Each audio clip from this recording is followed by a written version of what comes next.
Yo, what's up, everybody? Welcome back to another Flesh and Blood stream. Tonight, we are going to be playing Yarl. You, the people, YouTube members, and Twitch subscribers voted on the deck we're going to be playing tonight, and so we're going to be icing it up. I'm pretty excited. I haven't played Yarl in quite a while. It's been a hot minute. A lot of you guys probably know, if you've been around the channel for a while, that Guardian is a really big part of like who I am as a player. I played a lot of Guardian, I played a lot of Bravo, I played a lot of Oldham, played a ton of Victor, and I've sampled in Yarl a little bit, not played too much of it. But I'm excited because I think the deck's cool, and I think there's a lot of cool ways to build the deck.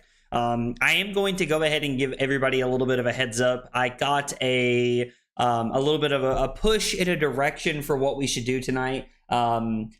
Excuse me. So we are playing a version of Yarl that basically just concedes to new. Now, with how unpopular new is right now, it shouldn't be a big deal, but we'll see what happens. So we have a pretty interesting version of the list. It is designed to kind of beat other things, but not beat new. So I don't know. We'll see what happens. We will see what happens. John, Jocelyn, Ben, Sloth, Mekadu, Paul, Kit, Max, Trent, Jaco, Dave, Angel, how is everybody? Appreciate you guys coming by and hanging out tonight. Not gonna lie, video editing is kind of sick. It's actually a lot of fun, Trent. I think you'll like enjoy it more as it goes on. It is a lot of fun to edit videos. Actually, I really enjoy it. Dave, I am glad you're here. Actually, Sunday, as long as nothing caves in or nothing changes with my schedule, on Sunday we're gonna have a special we're gonna have like a special guest on the stream on Sunday. It's gonna be from 1 to 4 Eastern time. We're gonna be playing Acilio, and we have Udo coming by to hang out and play Acilio and kind of teach us how to play Acilio on Sunday. So should be a good time. We were trying to work out a time, so I'm glad that we were able to kind of put it together. Should be a lot of fun. Should be really cool. So quick, everybody stream snipe with new. Get out of here, Trent. Get out of here. We are playing Terra Sunder, Matt. We are playing Terra Sunder. Yeah, dude, Jeff, happy to help out, man. I'm glad that it made it to you, buddy. Dude, Scrambles, what's up, buddy?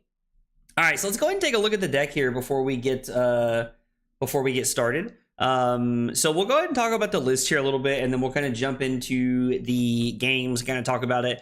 A lot of the stuff, like, the Crown of Providence, Tunic, Gauntlets, Flexors, I think is just better than Civic Steps. And we're on 33 blues in the main deck, so I think that this is a very good place to start. I really like Quick Dodge Flexors. The truth is, I've not got to play Quick Dodge Flexors a ton. I haven't got to play it a lot. Like, it's just one of those cards that I've kind of had in the sideboards, but it's not made it into my games a lot because I've just not really been playing decks that play Quick Dodge Flexors. I've been on Aurora so much over the last 6 months that I have this card. I haven't really got to play it, so I'm excited to like really get a chance to like step into the spotlight and use this card a little bit. The Acilio stream is going to be a lot of fun. It's going to be really cool. I'll be running Silly Boy post Aurora. I have had a couple people tell me that like I can take all my cool lightning cards and I can just put them right into Acilio, which probably won't happen. But anyway, I don't know. It might happen. Yo, Electrum Simper, what's up, guys? Yep, we are yarling it up today. So one of the things that I've kind of changed about this list is we cut Plow Under in exchange for Frostfang. I think that Frostfang is really, really cool. This card just being a 2-for-5 with a powerful on-hit effect into a lot of the aggro decks, and honestly into, just other mid-rangey decks is really, really good. I think this card is solid. It also does like a good job at utilizing the Jarl hero text with the Frostfang, like with the ice text on this card. I think is pretty good. So I'm very excited to try this card out tonight. It's not something I've got to play a ton of in Yarl before, so I'm excited to play it tonight. We're only on a couple of Decompose cards, and they are Felling of the Crown and Red Rupon Carapace. Our blue base is kind of what hurts us against new a little bit. Like, we are on Terra Sunder, Macho Grande, Cranial Crush, Disable, a lot of those big blue Guardian attacks, and Powerhouse Guardian cards that can kind of cause issues for us if we play against new tonight. So that's kind of where we're at with the deck. I think we should have a pretty decent matchup into a lot of the field, honestly. I'm kind of excited to see how it plays out tonight. I'm very excited. I don't know, the deck's kind of cool. I like the 2-up Blizzard in the main deck because it's not a card you want 3 of all the time. There are some sideboard cards here that we have that I think kind of like help us fill out other matchups and like kind of help us grind a little bit or do fit into certain slots. We have some 1-ups on the side, so should be pretty interesting. I don't know, I'm excited. Hey, Martin, what's up, dude?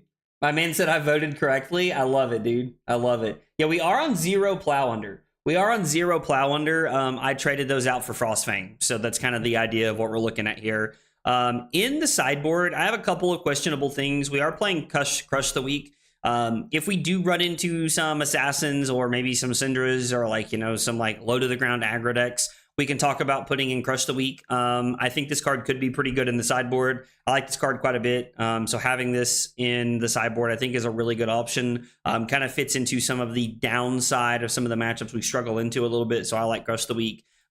E-Strike for other mid-rangey matchups when we need to go fast. The OTK Florian deck is kind of floating around right now. So I think that this could be a pretty decent card to like have to like kind of help us apply pressure and get aggressive with and try to put them on the back foot as fast as possible. Although that won't be super easy. We are on a 1 of Pulverize.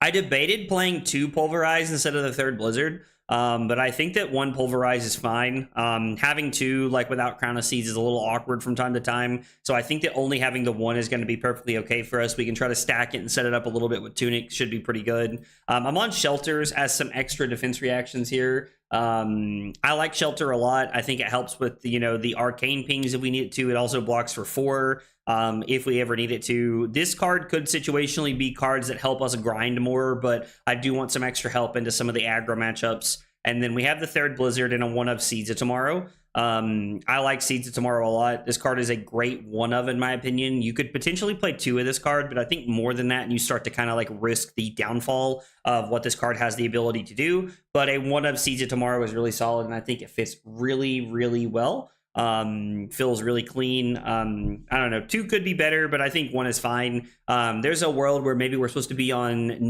0 copies of Sideboard Blizzard and 2 Seeds of Tomorrow. I'm not sure. Heart of Ice, I was originally on Null Rune Headpiece, whatever it's called. I can't remember off the top of my head. Everybody keeps telling me Heart of Ice is just better and I should just be on Heart of Ice. I don't know why.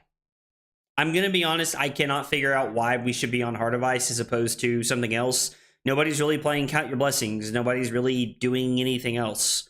I don't really understand the point of having Heart of Ice in our deck. I don't know, maybe somebody in the chat knows, like maybe I'm just like sleeping on something. Maybe there's something I haven't thought about here. But Heart of Ice seems like it was like, I've been pushed in this direction. So I'm going to play it. I guess we could use it, as Electrum said, as defense reaction denial. I don't know, like I guess it's not a bad idea. Play it defensively. So yeah, I don't know. We'll try it tonight. It was in the list. I am on Sledge for some grindier matchups. I like Sledge a lot. I think it fits well with Tunic and the ability to maybe try and like, you know, swipe some like go again randomly here and there. And then All in Ice Cap is a card I'm still testing. I don't know if All in Ice Cap is good enough or not. If we would be better off just being on the headpiece. I'm honestly not sure. Or like, I'm sorry, Crown of Providence as opposed to this, and maybe this is supposed to be Plume. So for those, like some of those matchups, we can like, you know, activate Plume to get back a Felling of the Crown and then try to make something like that happen, or get back like an Oakenold maybe. I don't know, but I'm going to try this tonight and we're going to see how it feels. So yeah, this is kind of where we're at with the list. I think this is pretty well rounded. I haven't played Guardian in a while, so I'm excited to kind of like get back to like, you know, my roots of where I started with a lot of the plan that I have. So it should be a pretty good time tonight. I am pretty excited.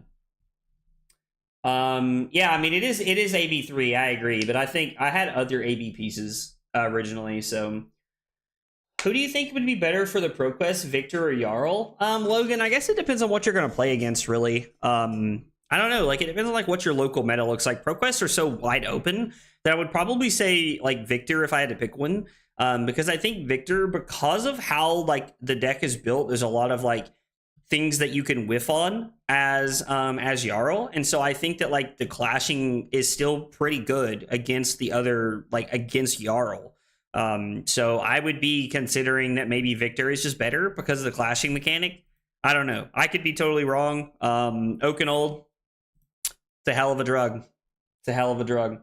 But I would say that it's probably like just like going to be Victor. If I had to pick one, I'd probably play Victor. Honestly, if you put a gun to my head and told me to pick one, I'd probably just play Victor at my ProQuest. On a side note, tomorrow's video is going to be Max Armory deck upgrades. So if you're new to the game and you're checking out the Max Armory deck for the first time, make sure you check out that video tomorrow. It's going to be a great video to kind of help you get into the game and like a budget-friendly option for how you can start playing for $100 or less. So it's pretty cool. Also, don't forget, !Codex in the chat. Check out the Agroblaze 96 Codex journal. It's a great way to track your games. I went too far. Track your games, keep up with everything that's going on, and make sure that you've got exactly what you need. So check out !Codex in the chat. Yo, also, let's go. Ian becoming a member of support on YouTube, dude. Thank you so much, Ian. I appreciate the love, dude. Means a whole lot, buddy. Ian, make sure that you link your YouTube to the Discord so that you can get access to all of the special features that come with your membership. Also, if you are a YouTube member or a Twitch subscriber, there is a new emote for you guys tonight. The emote, there was a moment in time when Leo played ALS against me, Arclight Sentinel, at the Pro Tour, and I've paused that moment and somebody pointed out how like weird my face looks, and so I screenshotted that and I turned that into an emote for you guys. So that is an emote from me at the Pro Tour a few weeks ago there. Get a different armory deck? I am not disagreeing with you, to be honest. Should we go second here? I think so, right? I think we're just gonna go second. I don't know. I don't think I have a Bolton sideboard guide. I definitely don't think I have a Bolton sideboard guide. This is probably just all an ice cap. Crush the Week could actually be pretty relevant here. Shelter looks pretty good. We could be on Seeds of Tomorrow, probably the third Blizzard. Maybe we cut Pummels. We could just play 62. What cards do we not want in our deck? We are bringing in 2 blues, so we could consider cutting a couple of blues. Like maybe we cut a couple of Frozen to Death. I don't really want to cut any of my Earth cards. We could cut a couple Frozen to Death. We could just play 62, right? I mean, we're playing Guardian, so like we could just play 62. This is going to be Fatigue Bolton, I'm calling it. Man, I wonder if Trent's right. I mean, if Trent's right, this is going to be really interesting. So if Trent's right, do we not bring in the Blizzard and stuff? I mean, I said good luck and have fun. Relax, pal. We're getting there, buddy. We're getting there. Now Trent's in my head, dude. Now Trent's in my head, dude. Trent's living rent-free in my head now. Nah, you know what? We're gonna play 62. We're gonna go with my sideboard plan here. Said I was thinking, like, patience is a virtue, brother Jesus. I mean, like, there's not many times that I, like, tell people to relax, but Jesus, that was a level of impatience I have not seen often before. Crush the Week's probably not great. Seeds of Tomorrow is going to be good. Blizzard doesn't seem that good. What if we add in Pummels and cut a Blizzard? Trade a blue, trade a Blizzard for a Seeds of Tomorrow, and leave it like this. We'll have a bunch of defense reactions and Pummels here to try and like punish them a little bit. I kind of like this plan. Should be solid. Well, I don't know about GG easy now. Let's all take a breath. We could lose here. We could lose.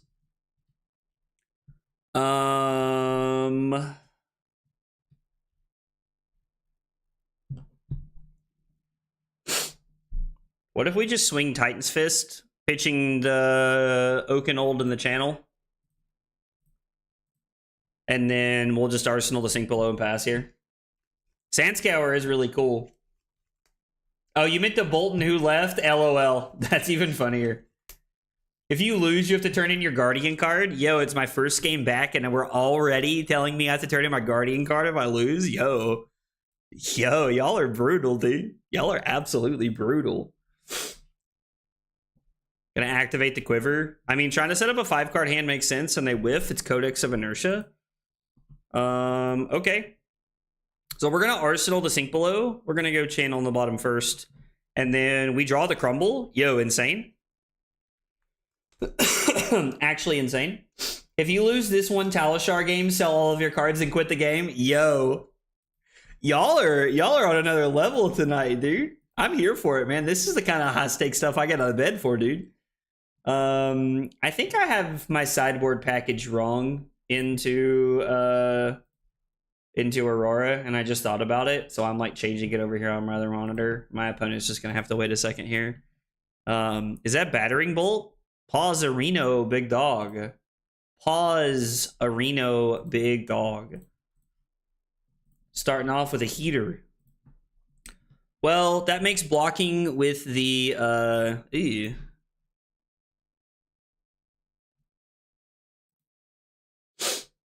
They already have a Ponder, and it's Seek and Destroy. Discard all cards that are not action cards. Well, these are all action cards, so we're just gonna have to lose this, I guess. We'll block here, and then we'll play the Sink Below. We'll just take 2. I don't really see a reason to, like, we're just gonna lose the Crumble to Eternity. It's not the end of the world. They know the Oakenold's coming, but it doesn't really matter because I don't think they can stop it. I would have sold my collection now if that was the case. I mean, we just hit Natty Fuse Oakenold on turn 2. Like, dude, we're so good at this game. It's crazy. It's crazy. Favor Scene from hand. Okay, so they are on like this like mid-rangey defensive plan, like sideboard defensive plan here. 2 cards go to the bottom of their deck, and then we're going to Inertia away the Crumble to Eternity here. So Seek and Destroy versus the Inertia. We're going to choose the Inertia. It's going to put that on the bottom. We do not have 2 Earth cards to set this up yet. Spire Sniping is for 3, which gives us the ability to... Yo, what? Man. Tell me how good the Command and Conquer would be. Like, tell me how good the Pommel would be right here. I mean, we don't have it, but imagine. But imagine. I mean, we did leave the Pommels in the deck. Imagine. Like, yo. Hamstring Shot gets an aim counter, release the tension. Okay. And then it's going to be Tunic to Hamstring Shot. So it's going to be for 11.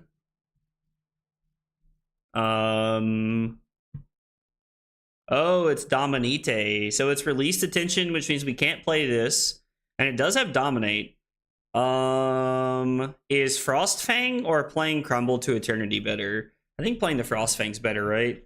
So we can't block with anything from hand, sadly. But what we can do... Release Attention is from Arsenal, right? Yeah, it's from Arsenal. Sorry, I feel like I missed a few messages here. My bad. My bad. Dank Train Tom. First off, I love that name, brother. What a baller name. I'm new to the game. I've been playing Yarl. I'm going to a PQ next weekend. How should I plan that for that as Yarl? So, Tom, I'm going to be honest, buddy. I haven't played too much Yarl over the past few months just because like I've been playing a lot of Aurora.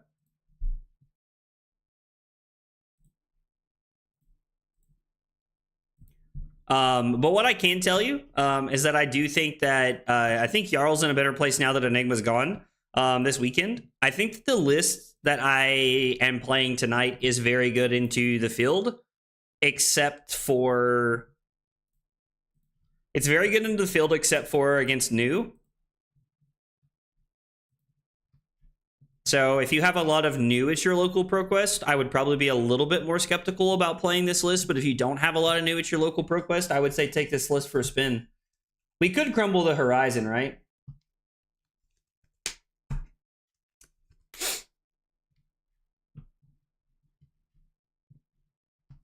Bunch of people bailing on me for the Elizabethan ProQuest. Might come with a Cilio or something. Dude, you should come and hang out.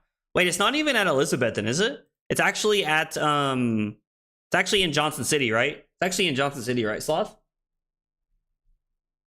What do you do to prepare for a ProQuest in general? So the first thing that I do to prepare for ProQuest, when I start like thinking about what I'm gonna play, is I start thinking about what has the best shot in an open meta? Like, what's gonna do the best in an open meta? Is this face down? Like, they can't put the Spire Sniping, right? Oh, they can't do that because of this. Ooh, so this is Dominate and has the Deadeye? Choose a card and they discard it? And then they can't pitch cards of the chosen color?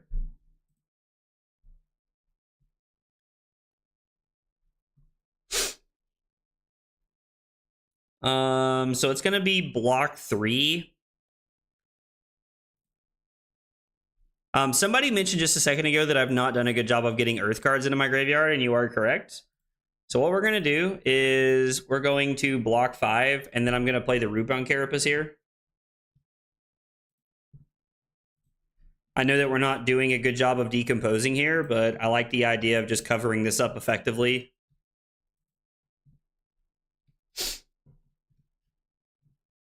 Yeah, Johnson City's about 15 minutes from Elizabethan, so. Now remember, this shouldn't be hard for you, aggro, just block. Listen, Mara's Primer last night put me in the zone, right?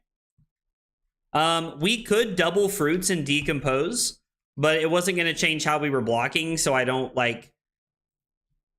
We could? I don't know that I want to, though, right? Like, I don't know that it's correct.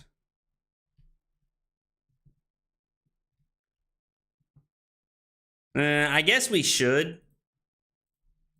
I guess Dave's right. Like, it's probably better just to get the value this way.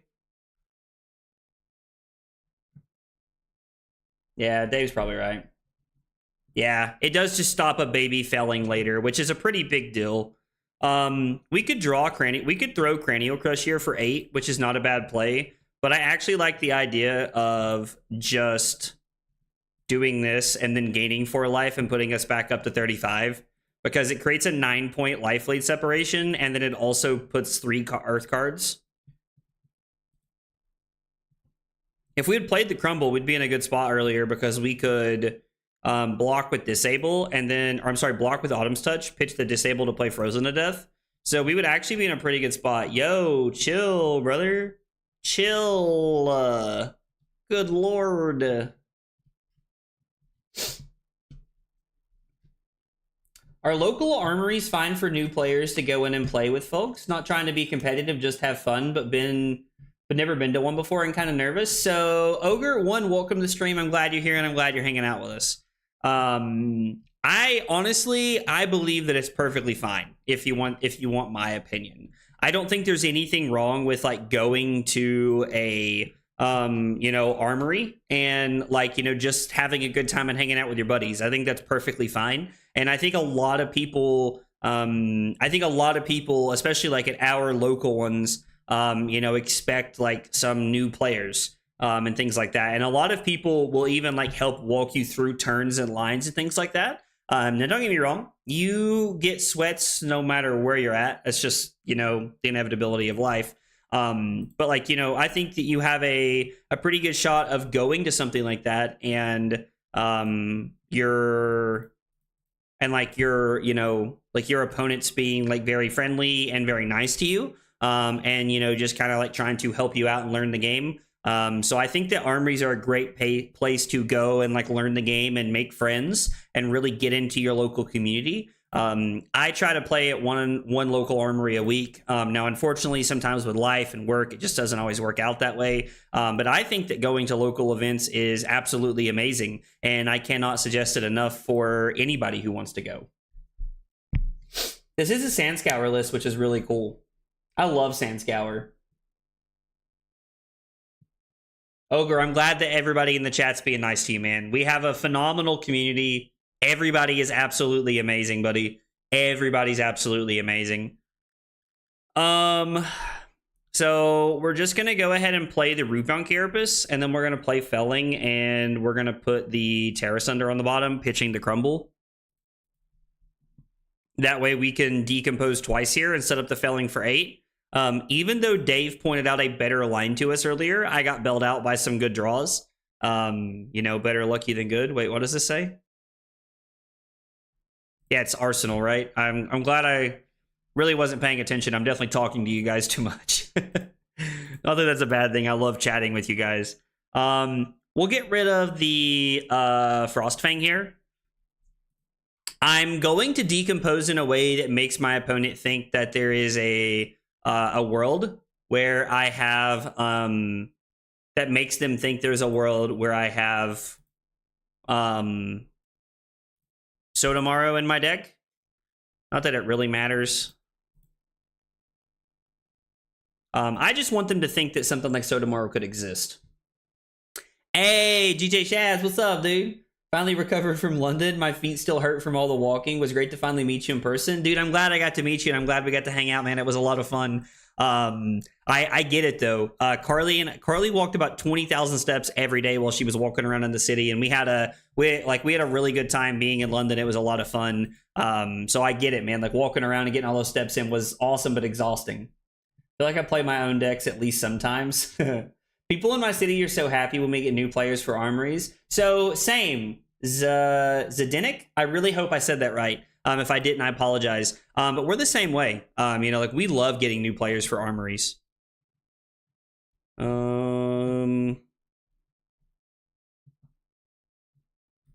So, how do you guys feel about...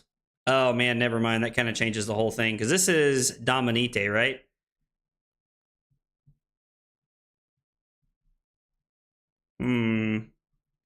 Yeah, if this didn't have Dominate, we'd be fine. So 4, 6, 8, 10, 11. Is it worth it to give up all of our equipment just to throw Spinal? Because, I mean, if not, we're not doing anything, right?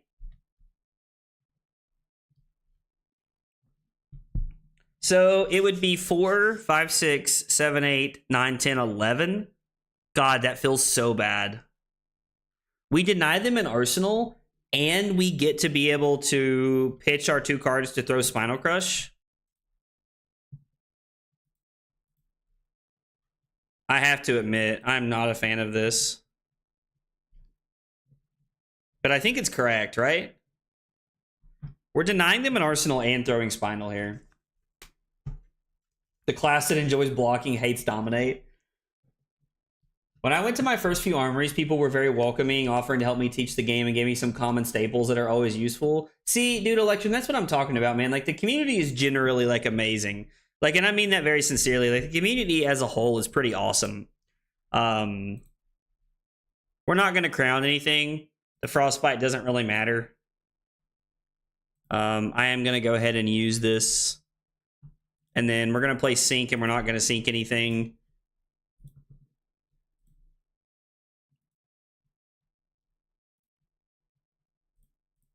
I hate not having any armor, but I think it's fine.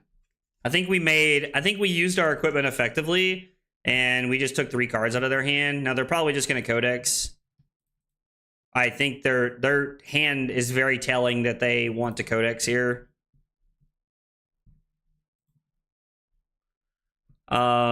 Take a card out of their hand with Winter's Bite. Throw Hammer, Arsenal Pummel, keep the Pulse in hand.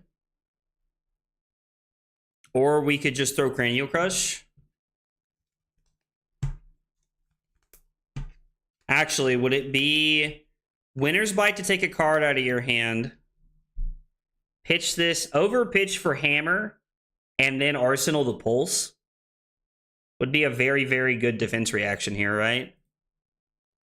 I mean, I suppose we should set up some defense here.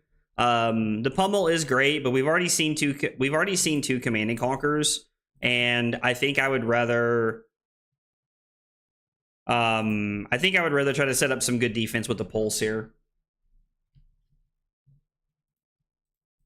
Yeah, I'm very hopeful that people's experience is similar. Like, honestly, I really hope that. We try to shower our new players with glove, gotta grow the game. Yeah, and like getting new people to play the game and making them feel like appreciated and welcomed is the best way to get your game to grow.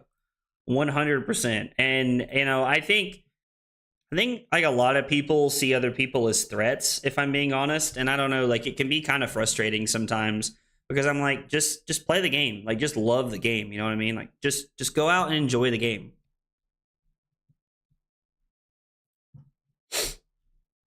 Kind of wish we had an ice card here. Like I wish we had an ice card in hand because I would love to just say no blocks.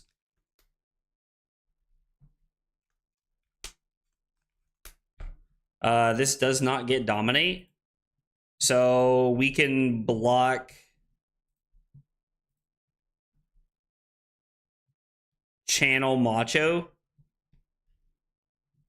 and then throw felling.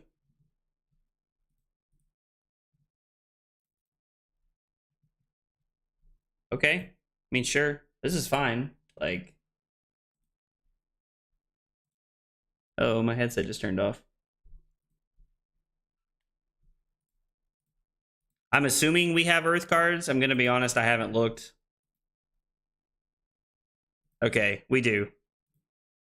And so now we have the next one set up as well, which is awesome. Let's get the winner's pipe. Yo, let's go. Major Danger with that 5 months of Prime support, dude. Thank you so much. I appreciate it, brother. It means a lot, dude. My man said, yo. I appreciate it, fam. Thank you so much. When someone was playing Kano when a new player showed up, I bet they did not like that. Yarling, now that Aurora is a goner. I mean, don't get me wrong. We are definitely playing Yarl. We're playing Yarl because the YouTube members and Twitch subscribers voted on me playing Yarl. But also, like, I'm a big fan of Yarl, and I like playing the deck. So it is fun, for sure. Subscribers willpower. I like that. I'm going to start saying that. Subscribers willpower. But yeah, I mean, like, now that Aurora is going to be gone, we do need to find a deck that we want to play post-Aurora for sure. That is a real thing.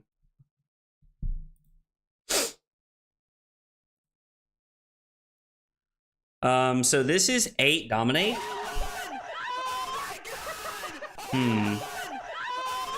Yo, Dave, let's go with the 8 months of Prime support. Dave, thank you so much, man. I really appreciate it, brother. It means a lot. Appreciate all the love and support, guys.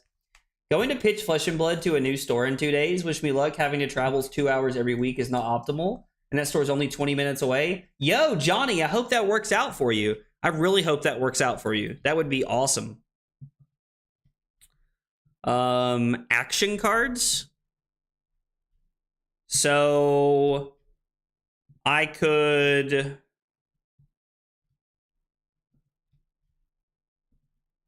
Do we think it's better to throw hammer or put channel in play?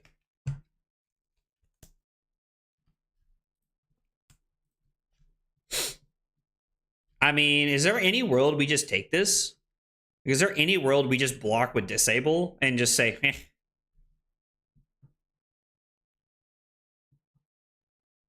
Because, yeah, we block. Actually, that's a lie. We block macho because disable has an effect. Yeah, I think this is fine. This is perfectly fine.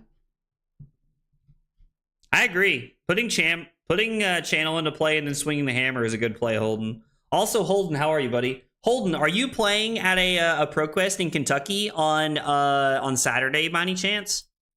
I asked because I'm thinking about coming to it. I don't know what my weekend looks like yet, but I'm thinking about it.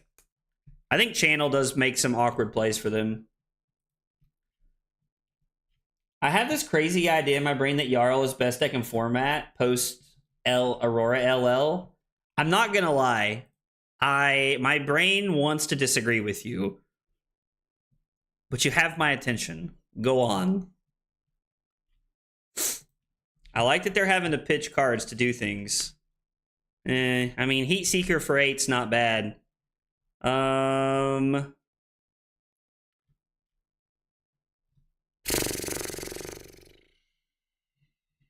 Saying it's kind of awkward.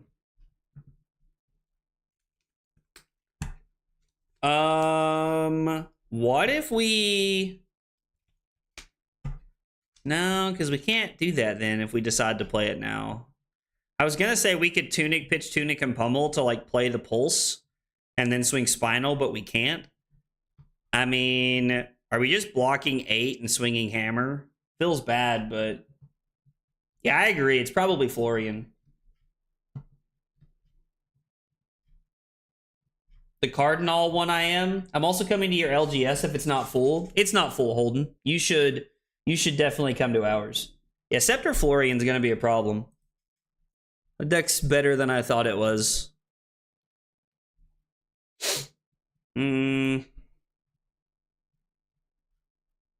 I think we're just supposed to block 8.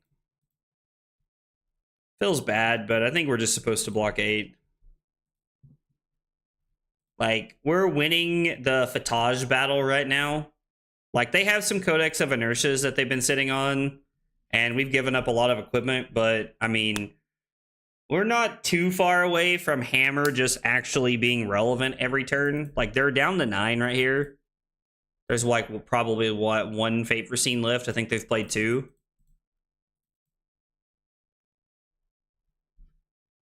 Yo. Shoo! Shoo!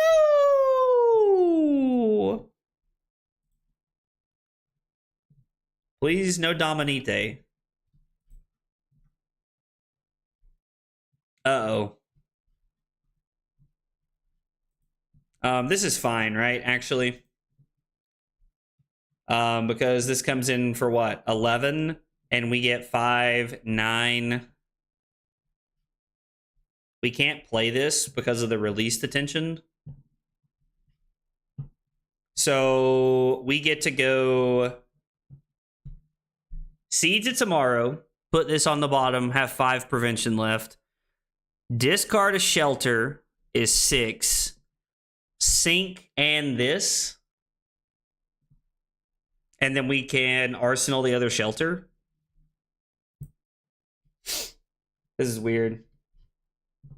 I don't think we want to discard both the Shelters. I think we want to keep one of the Shelters for Arsenal, right? Because I think that's their last released attention. So it is 1, 2, and 5 is 7.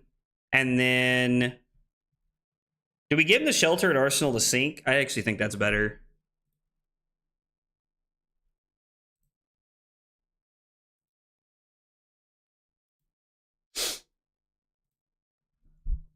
And then reaction, we'll play the Shelter. And we're blocking 11 now. Yeah, having the shield was better. I think giving up the shield was fine there. Not for sure on that play, but I think that giving up the shield was fine. Probably just going to block 5 and then throw Felling.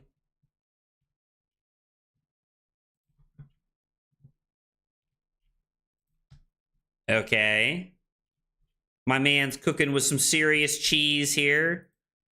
Battering Bolt for 12. And it does have Premeditate on hit. What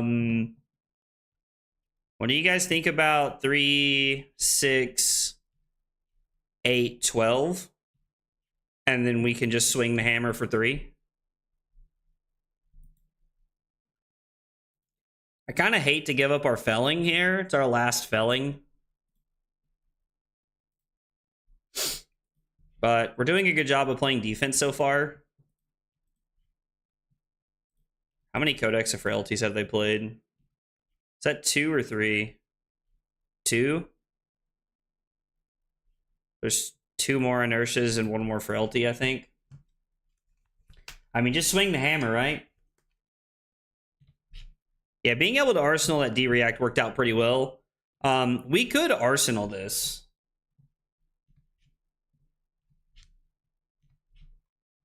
I guess technically we didn't stop an on-hit because they had the Ponder already, so there wasn't really... Did they play the... They played the Pox, so we stopped the Pox, I guess.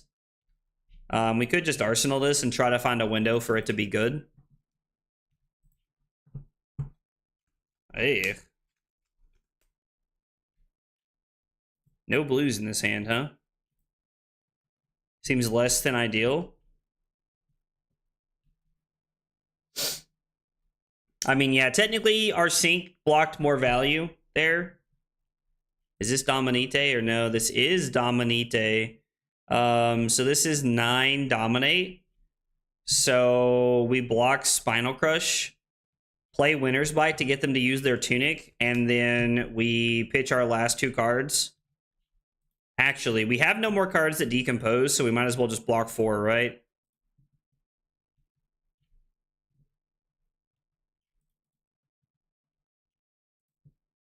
Yeah, we have no more cards that decompose. All of our Fellings are gone, so we might as well. Let's go Channel.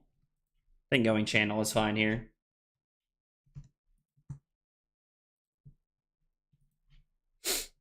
Funny part's, I'm kind of scared that we could lose this game. Like, even if, like, with, like, the few cards they have left in their hand, it feels very possible. Like, well, the few cards they have left in their deck, it still feels very possible that we could lose this game. I think I've probably not targeted their equipment enough, and I should have more, I think. Drawing all reds there was quite awkward.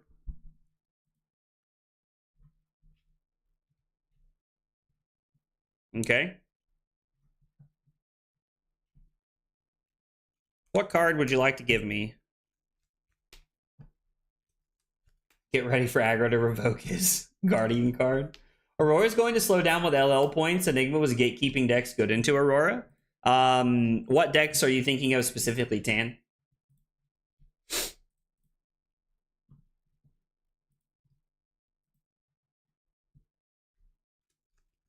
I might take some damage just to play this one out.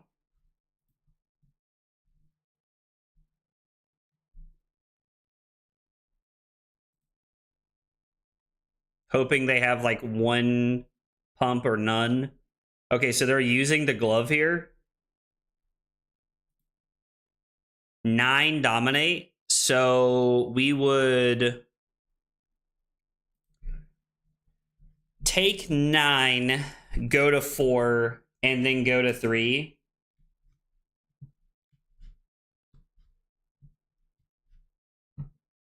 I'm finding success playing Scepter Florian into Aurora. I do agree that I think it's actually favored. I do agree that I think Scepter Florian is favored. So if we take this and go down to 4, we then have the ability to fuse the Oakenol, discard to gain 2 life, Arsenal Channel. I actually think this is worth, right? Because it's just the best play we can make with the hand. And we're guaranteed to push some amount of damage here.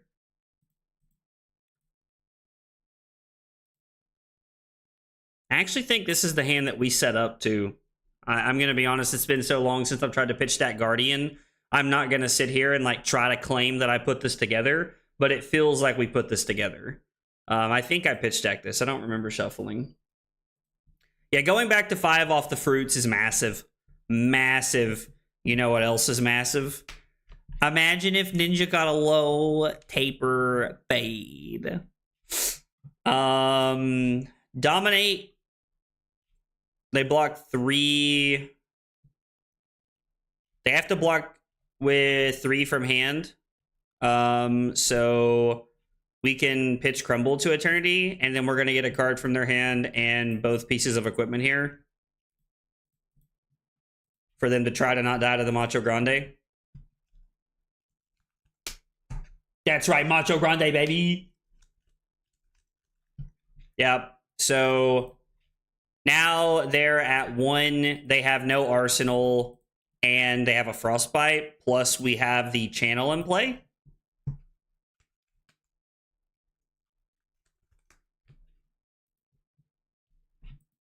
Hopefully we can block with 1 card here.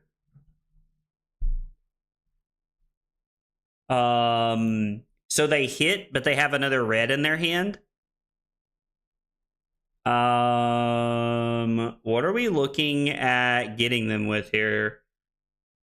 What do we want to Arsenal is the question. Is it Frozen or Blizzard? Or do we just not want to Arsenal anything? Perennial takes 3 cards from their hand.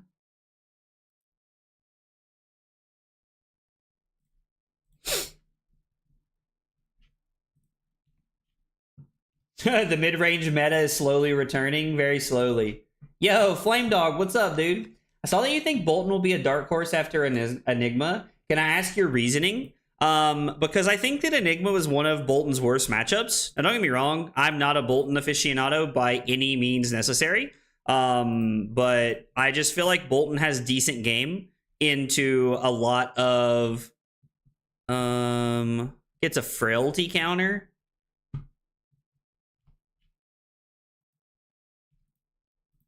So we're just gonna block 4.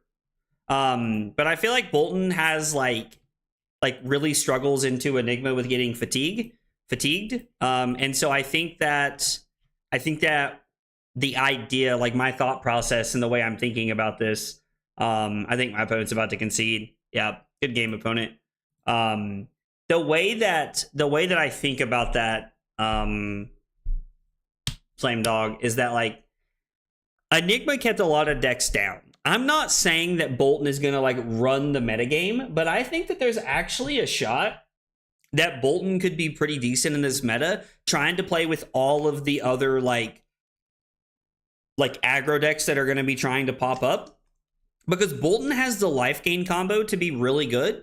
And then I think Bolton's actually not bad into like Prism and into Victor and into all these like other mid-range decks that block with a lot of attacks. So I think there's like a very, very valid like scenario. Like there's a real world where Bolton could end up being pretty good. I've got to pull up my testing log. I have to admit, I don't get to pull up my testing log for old Yarl very often. Well, and by that I mean I don't test Yarl very often, but we're gonna pull it up.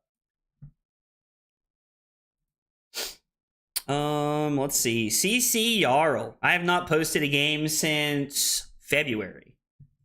22-25. We just played against Azalea. We did go first, I think. We did get the win. Was going to fatigue them, but fused Oaken Old late off a pitch deck to close it out. I know that technically that's not what ended the game, but the fused Oaken Old is what won us the game. So it felt pretty clean there to be able to get a win with old Yarly boy. Dude, I'm telling you, Mara's Jarl guy, dude, it woke me up. It got me going. Woke me up. Hoping Aurora wins nothing since I'm 2 months into the game and would hate to have to start back at square one losing my only deck. So, Glorb, what I would tell you is that, I think there's a lot of good decks that could, I think that you could pick up as like an armory deck. Join our Patreon, dude. I already, wait, what? Hang on. Sorry, hang on 1 second. I'm already a part of their Patreon, so I'm not sure why it's telling me that. Give me 1 second while.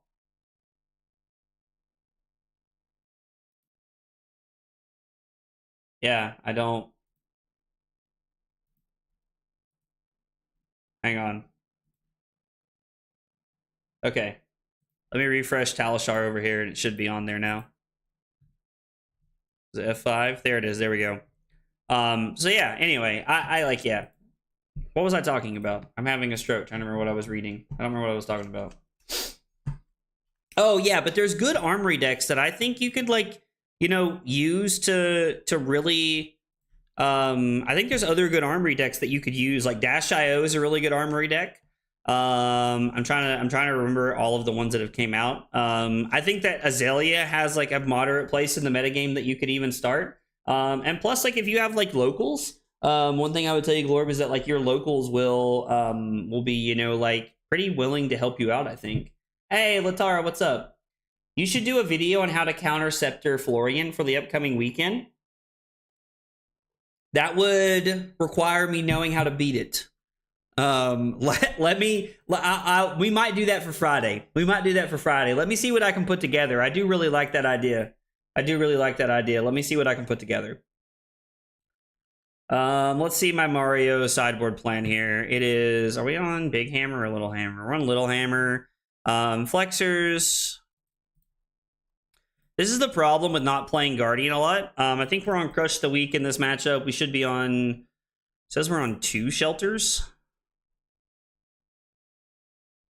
We are on 0 copies of Blizzard in this matchup. We're on Seeds. We are not on Pulverize or E-Strike. which means there's one more card. I cut a Carapace and a Shelter. Is what I was putting together in my sideboard plan. Definitely don't know how I feel about this. We'll try it. I don't know what I was cooking up when I put that together, but we'll see. We'll see what we can put together here. They're on Blood Splattered Vest as well.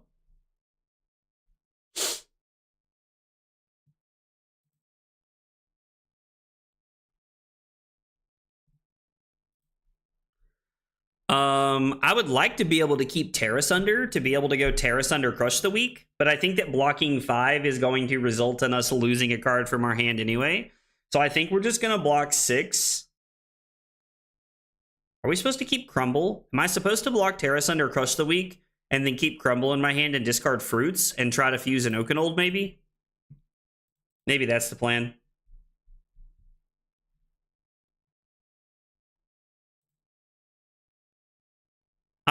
I don't know. Like, you would think this would be a 3 shelter game, but I'm not sure. I'm not sure what I was putting together there. Leave Scepter Florian alone. Of course it's Null that said that. That's true. Bolton does have an Armory deck. Oh, sorry. Did you answer me already, Alex? Let's see. I think that that could for sure win a PQ. The biggest problem is that I think you will see a resurgence of Warriors in general. They are being slept on a lot, but I could see 1 or 2 PQ wins. Yeah, no, that's like, yeah, that's exactly what I was thinking as well. That like some ProQuest wins seem very, very viable.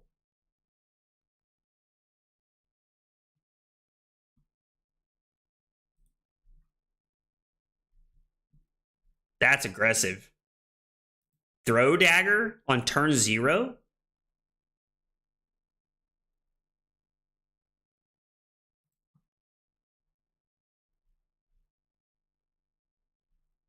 That is wildly aggressive. Little did I know I was supposed to block with 3 cards.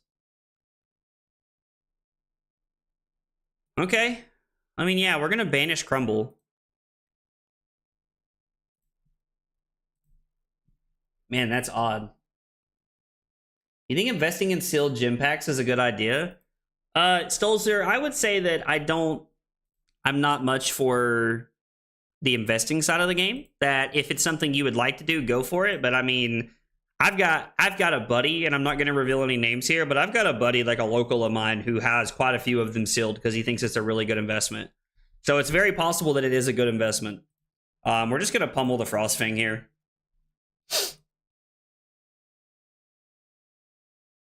Do not invest in sealed gym packs immediately. Fang gets better. I also agree. We talked about that last night on the stream as well. Azalea is higher than Aurora when it comes to LL points, but I don't think I don't think you should be worried about Azalea getting LL points anytime soon. This is good because they discard a card and they have to pay 2. Like, we just drew it. Sorry, opponent. Got him. Got him. This is going to be a long game. This is going to be a very uphill battle. Oh, so they're playing a lot of Retrieve. Okay, so they're playing a lot of Retrieve. Interesting deck. Yo, we get to Terrace Under Crush the Week? God, I'm so good at this game. It's crazy. It's crazy. I'm kidding. Guys, like, everybody take a breath. I think I'm going to start picking up a Warrior, just trying to figure out which. Thankfully, I feel like there's a pretty core set of armor to start working towards. Yeah, John, I agree. I agree, John, that, like, I think there's a very, like, normal, like a core set of armor, like you said, is, like, a very good place to start with, like, that. Do people actually buy super expensive sealed packs over the singles? Is gambling that addiction? Is the gambling addiction that strong? So, I mean, Glorb, like, yeah, like I think people buy a lot of that kind of stuff. People like to own high-end stuff. People are betting on, like, Flesh and Blood going the distance. And to be fair, from everything I've seen about it, I think it will. So,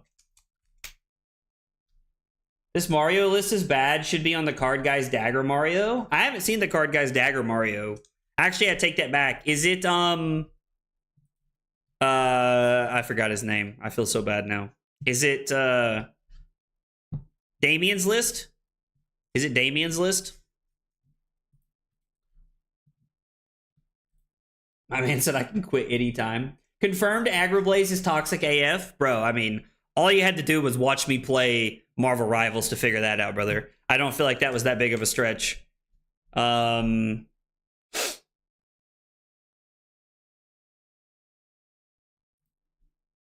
just going to go ahead and discard this and prevent this.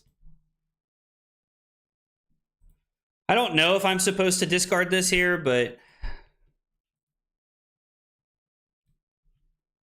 they can't play anything with 3 or less from their arsenals, so, we just traded 1 card for 1 card. I think we're just going to start setting this up a little bit here. No broken hands for us this time around, just the old hammer. Dude, people are trying to... I mean, people yell in that game a lot. I agree. It's a fun game, though. I enjoy playing it. It is his list? Okay. It's the list I played at the PT and the calling. How did you do, Chopper? Did you do well? So if we can put... so we need to be able to pitch Seeds of Tomorrow.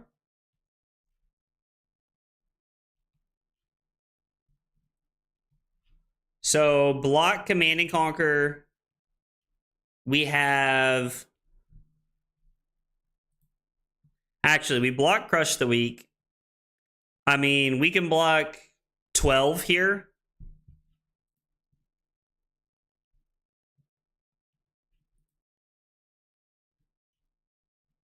Man, Snag would be cool in a list like this. Is there any world that we give up the Stalagmite here? Maybe like make this a little bit more awkward. We could block 5. And then we'd be able to block 9 without, or... Yeah, we're just going to block like this and see what happens. Zen plus Enigma have gone. Roar is on track to go by the end of ProQuest. New will be very close. Then we will have a really shifted meta. I mean, it's going to be a very, very different meta, that's for sure. Do I want to... Oh, I guess I would have had to respond to the Flick Knives with the Seeds if we wanted to prevent this. We could have stopped 2 points there, technically. It's fine. We have enough block. I don't want to talk about the calling went a lot better. Well, I'm glad the calling went better. I enjoy your COD toxicity, free entertainment. Listen, I have to admit, like, you all definitely get to see, like, a different side of me when I play, like, games like that. It's definitely a very different side of me. That's for sure. So we're going to go Seeds of Tomorrow.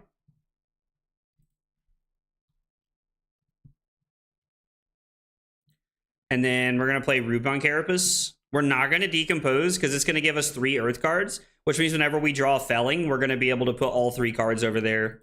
So we're just going to try to block 8. If they have another defense reaction, they can take all the Command and Conquers out of our deck, I guess, which is not great. Like, don't get me wrong. It's definitely less than ideal, but I like that we're blocking this effectively, and they currently have no daggers left. Yo, deal. I will take 6. Sure.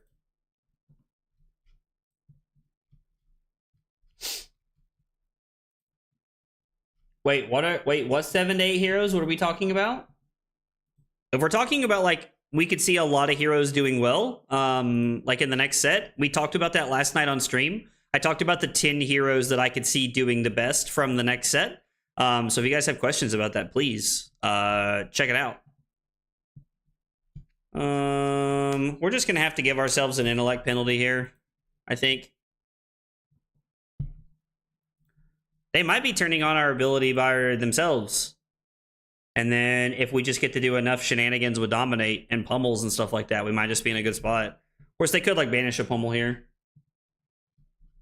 I feel bad for all the new players who got Aurora on the first strike to CC pipeline. So, I mean, Moose, I'm inclined to agree with you. That, like, I think that the deck is going too quickly. Yeah, I mean, they only played 1 reaction, so, like, I don't know. Like, they just pushed through 3 damage. Okay. I mean, you have no daggers. Like, we're in complete control of this game right now. We're just going to come in for 9 dominate. But yeah, like, if Aurora does LL before ProQuest season is over, I agree. There's going to leave a lot of players, like Glorb, for example, who feel probably pretty stung by, you know, picking up a really good deck and trying to invest in it and buying some of the staples. And then all of a sudden, like, they can't play, you know, their decks anymore, you know? Like, that's a feels bad. It is. Oh, hey, they're going to get to retrieve a dagger. Cool.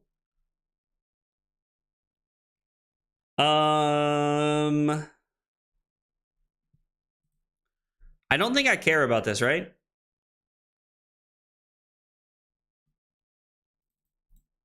Like, I just don't think this matters.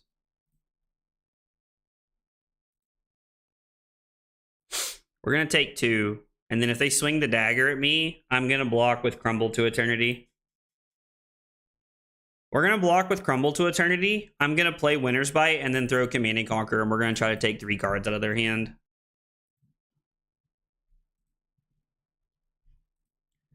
We haven't gotten the Aurora Armory deck even, so we joke about not getting it before she LLs. Dude, silly. That sucks, man. I'm sorry.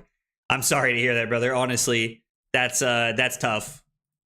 That's tough. I'm sorry to hear that.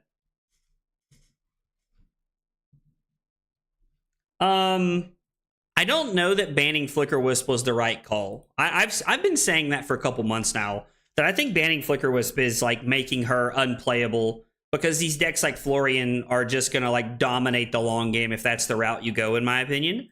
So I think you're more stuck in a world where like you have to ban something like Entwine Lightning, I think. To be honest, aggro is so relaxed when he's blocking, it's sickening. I have to admit, like, this is my comfort zone. Like, these, like, Yarl, like, these blocking, like, these slower mid-rangey decks has become my wheelhouse playing Flesh and Blood. It's become something I thoroughly enjoy. We can block with Spinal Crush and then play Channel and Frostfang with the Tunic. Sure. I don't know what's in their arsenal, but they've been hanging on to it for a minute now, so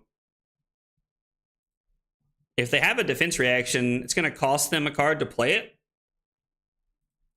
Getting to play Channel and Frostfang in the same turn is like value down. Somersault would be an easy ban, I agree. Just backs my idea. Don't print an Armory deck for something that didn't even need it. So, to Cody's point, I don't think LSS was expecting Aurora to be the dominant force that she is. But I definitely get what Cody's saying. Like, there's definitely room to work there for LSS. I actually agree very much. A little bit of a clunker here. Maybe we sink below the pulse.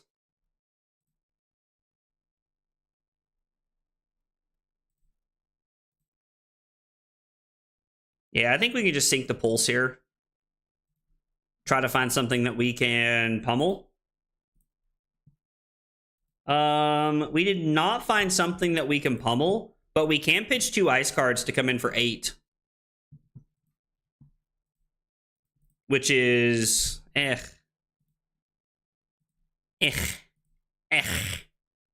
is better. Just ban Starfall. I actually don't hate the idea of banning Starfall. CLV was insane. Like, CLV is too broken in my opinion. If you make her use Reaping Blade,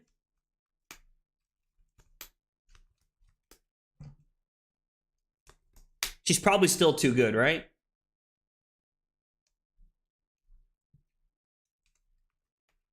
I'd rather ban Sigil of Suffering. The ability to draw a card, block damage, and ping is showing some real victor numbers. I think people have learned how to play around that well enough, in my opinion, that I think that banning that would actually... I think that banning Sigil of Suffering, like, would have almost no effect.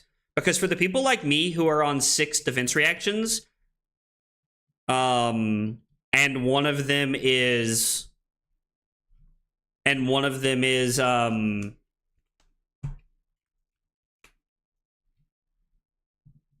like for people who are on 6 defense reactions and one of them is sigil, I literally just cut it and jam sink below in that spot. I don't think that's, I don't know.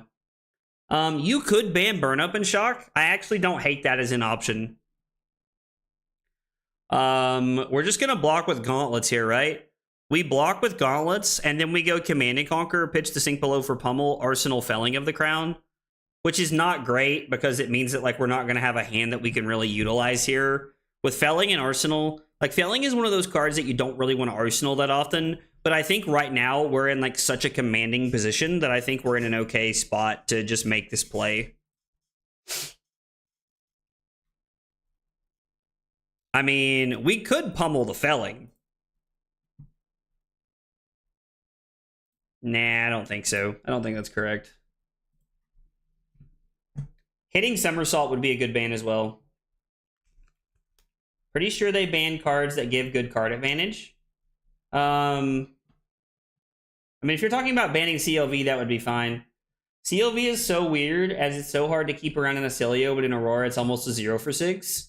I am inclined to agree with Dave's train of thought there.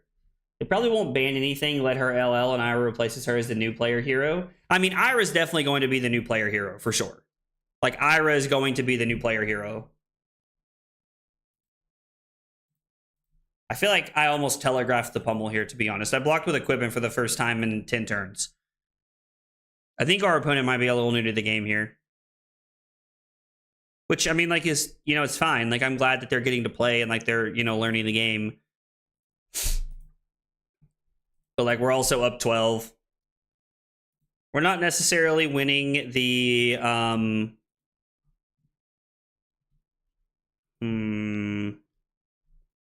don't like this.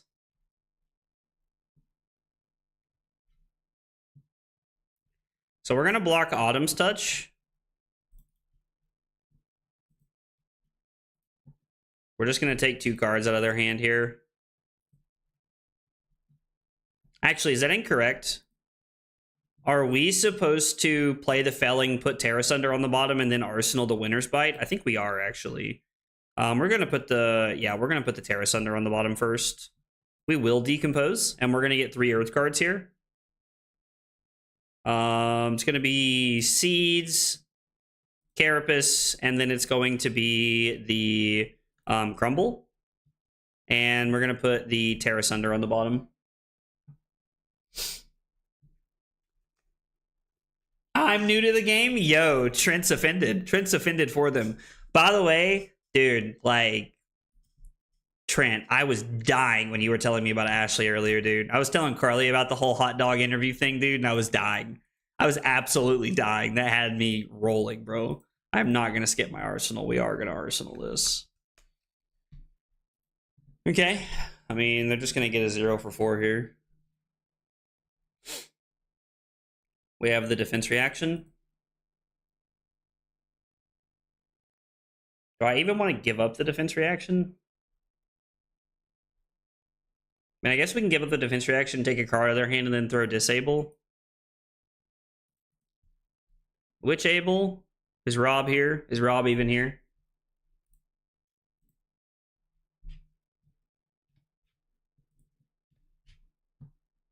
Yo, what's up, Sean?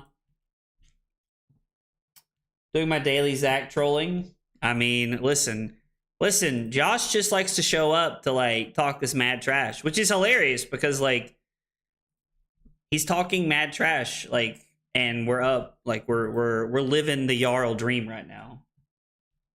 Yo, what's up, Fabton? That's right, disable. Tell him, Dracode, tell him.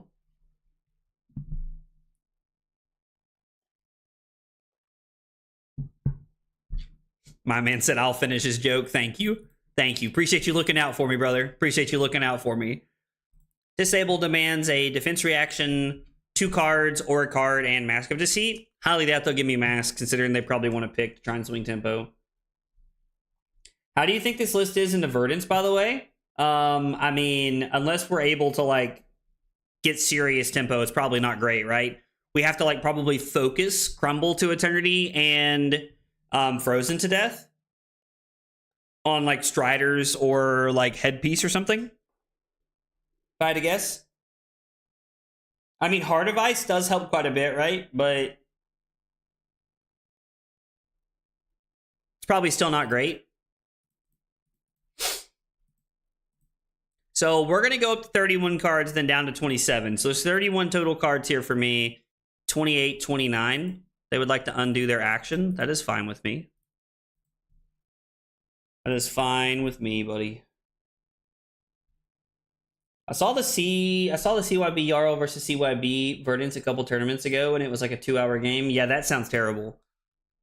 That sounds terrible. I genuinely hate the idea of that. That sounds miserable to me. I have zero interest in playing that game. Yo, Fabton, I appreciate you liking the stream, brother. It means a lot.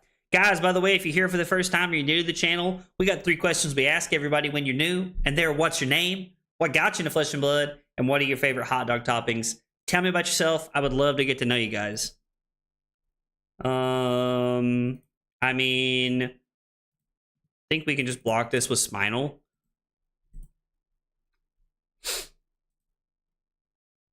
Try to set up another Oakenold here. Orb Weaver Spinneret. What is this going to be for 4? I mean, it doesn't do anything if it hits me, right? So I could go to 21 and just throw 8. Like, this doesn't even mark me. We could block Oakenold here. I think we'll just go to 21. This is fine. Welcome back, Jocelyn. Glad you're back and hanging out with us.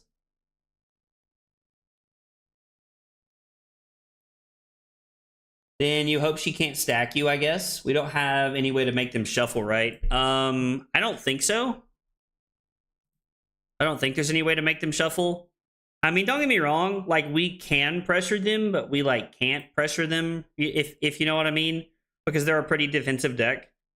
And I'm not really interested in over-pitching. I'm just going to, like, put this to the bottom, kind of, like, hide information here, if you will.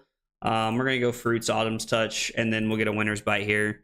We have our 4 cards already, so we're just coming in for a lot of damage. Go. You love to see it. I've become to imagine how comfy it would be to sleep in a hot dog bun. Yo, I'm not going to lie, I've never thought about that, but you have my attention. You have my attention, Dave. Also, let's go Cons. Hope I said that right. Thank you for the follow on Twitch. Appreciate you being here and hanging out with us. Guys, I know I just said this a minute ago, but since somebody followed, I'm going to say it again. If you're new to the channel, you're hanging out with us for the first time, we got 3 questions we ask everybody when they're new, and they are, what's your name? What got you into Flesh and Blood? And what are your favorite hot dog toppings? Tell me about yourselves in the chat. I would love to get to know you guys. We're going to Arsenal the Macho and go for the kill here in a minute. Oldham versus Lexi was like actually pretty interesting matchup. Verdance lost because she played Waning Moon in the matchup and just didn't do anything. Yeah, I think if they bring Waning Moon against us, like, we're just, like, super stacked, right?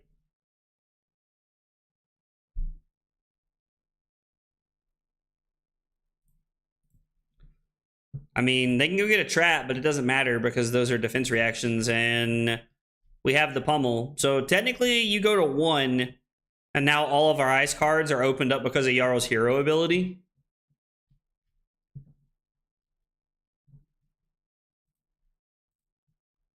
I mean, technically you're not dead, but they just said good game. I'm assuming they're just going to concede here. Yeah, so we were going to Arsenal the Macho Grande and then draw quad reds. But they were going to play Codex and then come in with a 0 for 4. So we crown it away and then draw into Cranial Crush.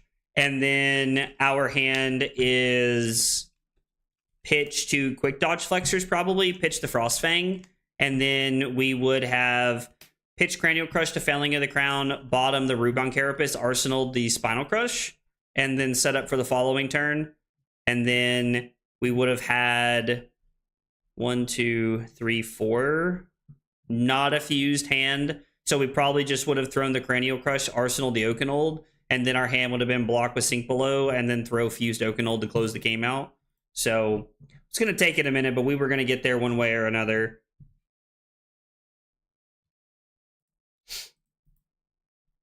So yeah, I mean, we just be Yarling tonight. Have to admit, my opponent's deck seemed a little suboptimal there. I'm not really sure what list they were running, but like pick up the points. I don't really know if pick up the point is where you want to be, or if there's just better like retrieve cards there. Pummel lined up well to close the game out. Hop's list seemed sub-optimal. Trying to think of like what really, I don't know, like Shelter felt good. Maybe cut to, I'm just gonna write Shelter felt good because I don't know how I feel about cutting 2 of the decompose reactions, defense reactions. I don't think that feels correct, but I don't know. I could be wrong. I don't know. It doesn't feel the best to me.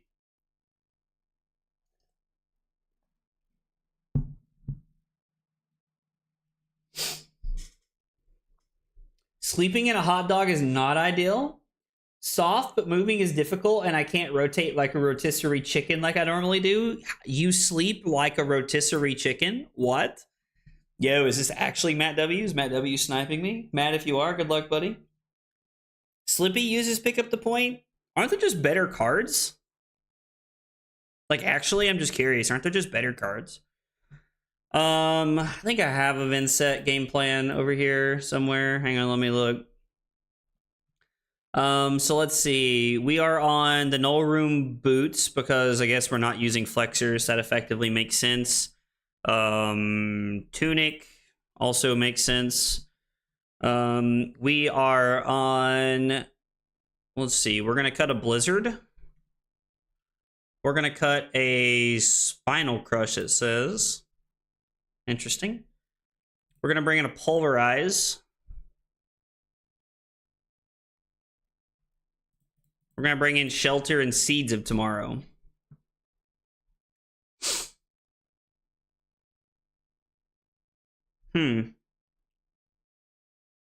Interesting. I am intrigued to see how this game plays out. I'm not sure how I feel about this sideboarding plan. If you guys think we should be doing something different, let me know in the chat. Be curious to know what y'all think about this plan. I know that Mario, he's not new. You're just cooking. I mean, listen, like I'll take the fact that like we played well, you know? Like I'm okay with that too. You know? Beautiful, I'll take that. I'm a big fan of Upsticks. I think Upsticks is probably just better, right? Also, like Husk is a crazy pool.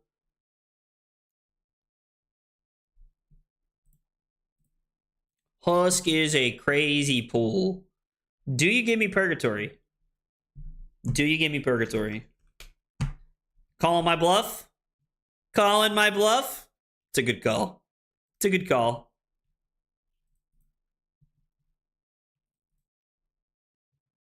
Getting 2 value cards out of their hand. We do have the Oakenold here. I mean...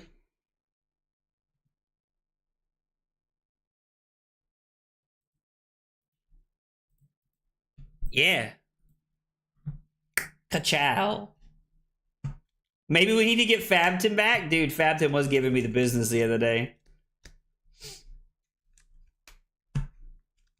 Every time somebody says, people say Upsticks, I assume it's an Updog setup. I feel your skepticism, Dave. I like the way you think about that. I like the way you think about that, brother.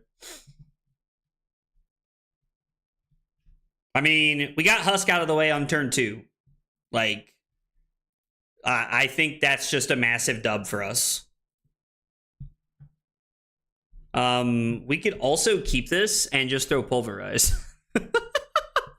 Which is kind of crazy. This is actually, like, crazy work.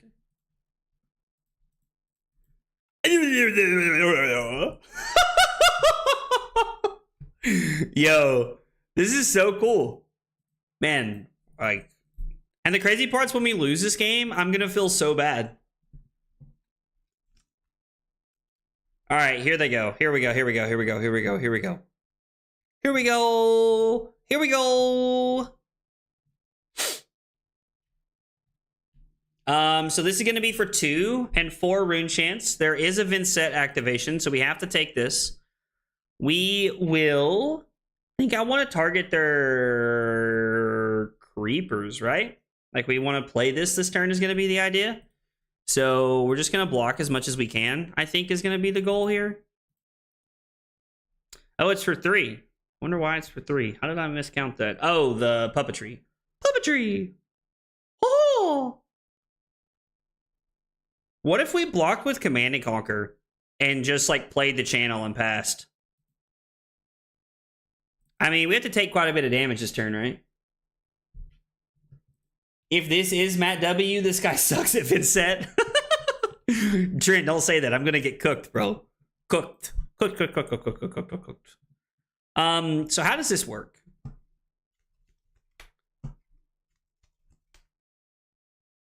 So if I block with Stalag here, like, is there any real value for us? I don't think so, right? Because he breaks the chain.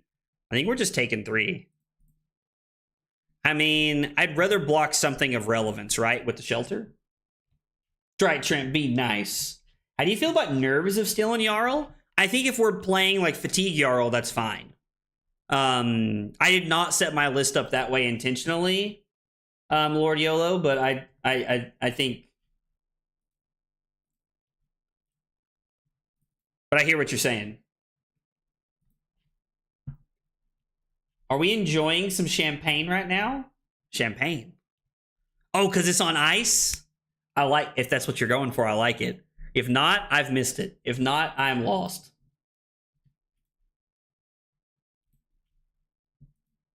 Okay, I guess that's fair. Like, Cutie, like, trying to, like, go wide. I mean, you could throw this at me. Or you just want to pass. So we're going to give you a Frostbite and put Channel into play.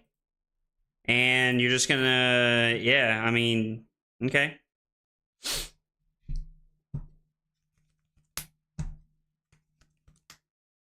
We just pitched Crumble. So is there any world we're supposed to sink the Oakenold here? Set up for second cycle? Ooh, insane. That's such good value for them. Good play, actually.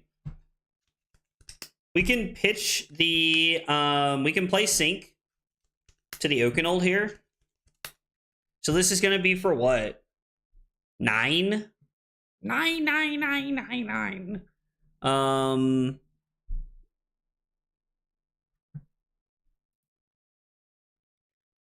I guess we're going to pitch the Channel.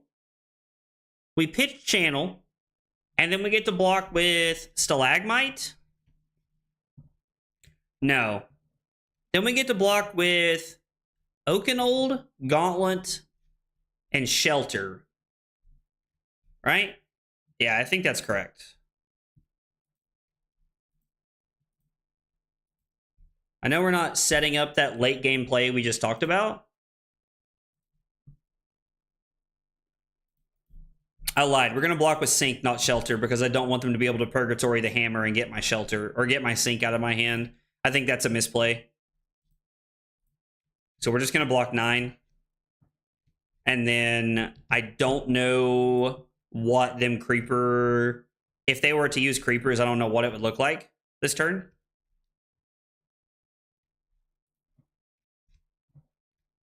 I said it because the bad part of MST is gone. Only the good part of that set is still legal.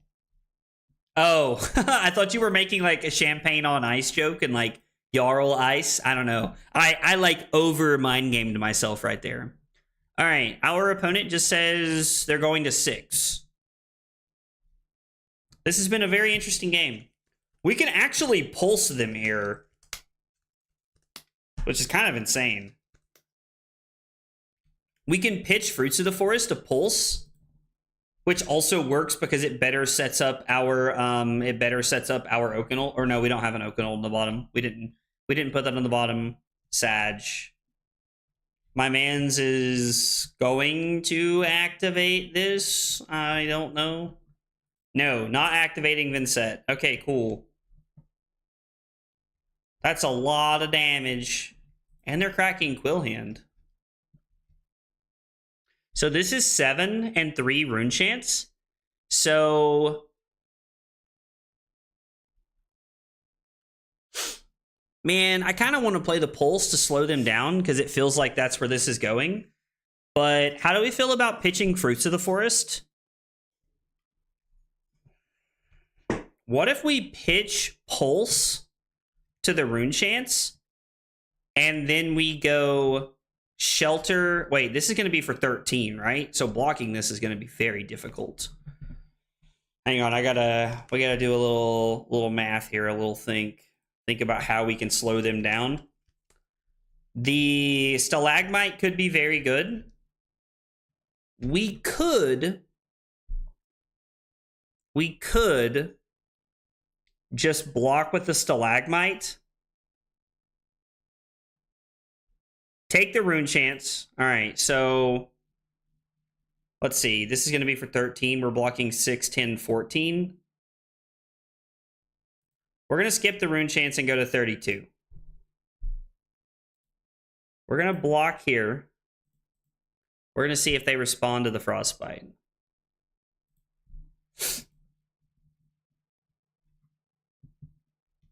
If you have a Succumb in your hand, you can't play it. We're going to play Shelter.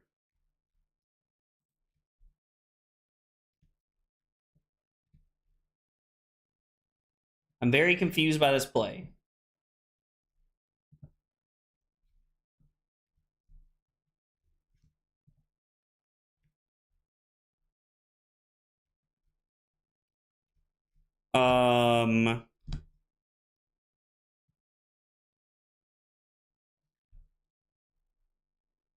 Do we want to put the fruits on the bottom, I guess?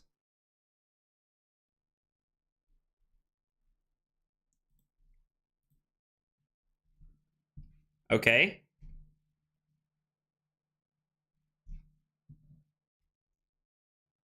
Sure. I don't know. I feel like I played this turn. Like, I feel like I mind gamed myself. Or maybe the Stalagmite brought me exactly the breathing room I needed. There's no way they're going to go to 2 here.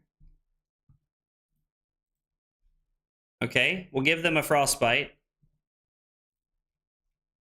We could just throw 8 and try to end the game. And they just concede. Okay. That was an odd game. You love to see That was an odd game. Yo, Sharp167, thank you for the sub on YouTube. Appreciate you being here and hanging out. Guys, if you're here for the first time, you're new to the channel, whatever your story is, we got 3 questions we ask everybody when they're new, and they are, what's your name, what got you into Flesh and Blood, and what are your favorite hot dog toppings? Tell me about yourselves in the chat. I would love to get to know you guys. All right, we move on to 3-0 with our esteemed hero, Yarly Boy. We are one Yarly Boy tonight. We played against Vincet. We did go second. We did win. They banished and passed for the first 3 turns. Turn 3, we hit them with Pulverize. Felt good for us. I mean, I don't know. Like, it did. Like, that game just kind of felt like a clinic, to be honest. We were kind of in the driver's seat the whole time. I don't really know if that's how it's supposed to go, but let me tell you, felt pretty good. So we're gonna keep on rolling. What's up, Cusco? I mean, if your locals are nothing but new, that's pretty tough. That's pretty tough. Oh, looks like it's all coming to an end here. Do we go first or second in this matchup? I don't even know if I have a Kano matchup on here. I probably do. We're supposed to go second, it says. Yeah, we'll go second and see what happens. Heart of Ice could be pretty good here. I gotta look and see how I sideboard. I honestly don't even know. I mean, we're probably just gonna lose, but we'll see what happens anyway. We bring in the Seeds tomorrow to try and get them, I think. Could just be like a haha, I gotcha. We take out the Rootbound Carapace. We take out the Shelters and the Sinks. We have 53 cards, which means we are on all of them, just trying to get aggressive. P Aggressive. Be aggressive. I mean, we have AB3 and like 35 blues, and we're probably still going to lose. Name Scott, Riptide, Reel Me In, and Chili Cheese Dogs with Onions. All right, let's go. Well, Scott, welcome to the channel. Welcome to Flesh and Blood, man. Happy to have you. Glad you're hanging out with us, brother. Glad you were hanging out with us.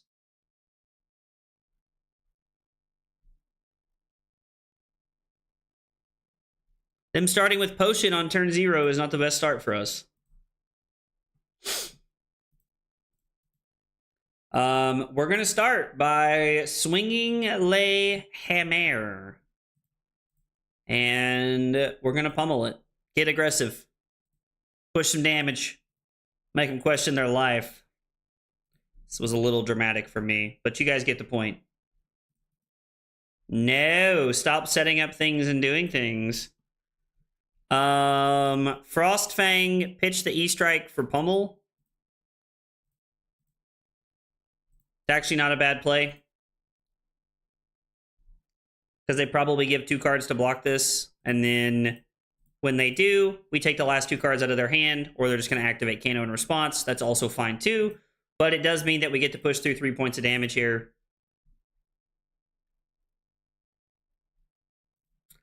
I do not think it is worth blocking this.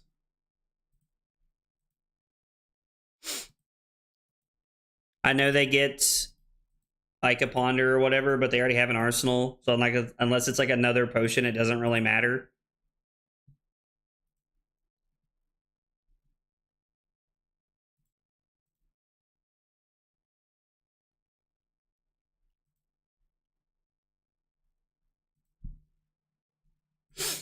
And then we're going to play the 3rd pummel in a row because we're just built like that, yo. And my opponent's like, what are you doing? Why are you like this? Are you cheating? Are you cheating? They just said no. I mean, to be fair, like we've hit 3 pummels in 4 turns. Like we've taken 3 turns of actions and we've played 3 pummels. Like, all. Let's see how they respond. Channel's pretty good for us. Uh-oh. Uh-oh.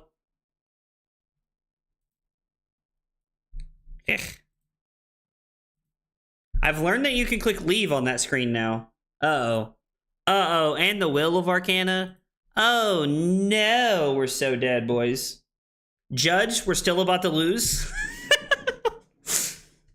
I mean, I guess another potion's like not the best thing in the world for them. Like it's fine.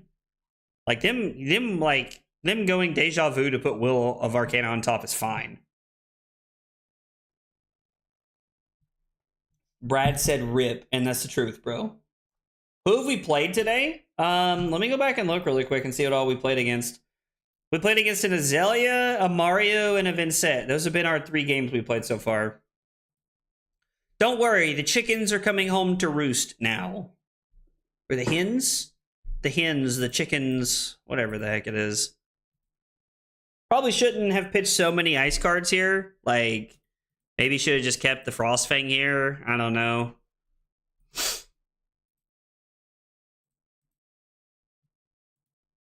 Because the odds of us drawing an ice card for this are very, very low.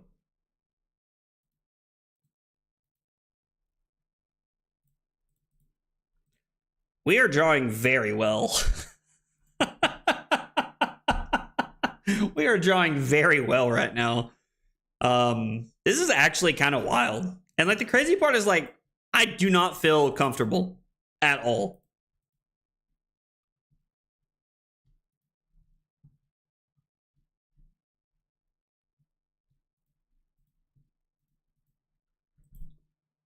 Yeah. I mean, I guess we could have pitched the Spinal Crush to activate Heart first. I don't know. Like, it feels like they're going to go for it here. So about Kano being best deck in format, he said. This matchup is pretty unfair. I agree, Aaron. Oh, you're saying it's unfair in, like, my direction? I don't know if I agree with that. Dude, we're about to get cooked, yo. We're about to get cooked. We'll have to get cooked like a Salisbury steak. It's funny because they already come cooked. The only socially acceptable time to high roll is against Kano. You know what? Valid. Valid. Like, on God, for real, valid. On God, for real. I mean, they have, like, double Kindle, right? Oh, no. Please, don't let the bad man hurt me. We're probably gonna die. Admittedly, I probably should have pitched this to Heart of Ice first, right? We're gonna overpitch here. Show them the 2 cards they know that we have. Oh, we're so dead. We're like, it's crazy how dead we are. Yeah, dude, no, 100%, dude. Like, we're dead. I've been saying this does not feel good. I don't think I've ever lost to a Kano as Yarl, but I was on heavy ice, 0 earth build. I mean, dude, Sonic Boom off the top is just like the justice we deserve, right?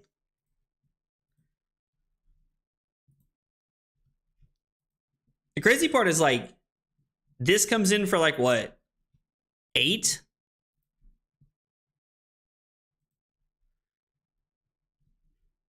Yo!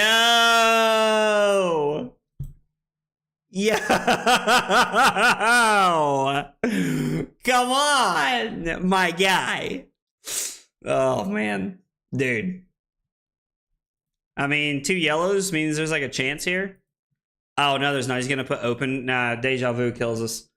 No. Oh, well.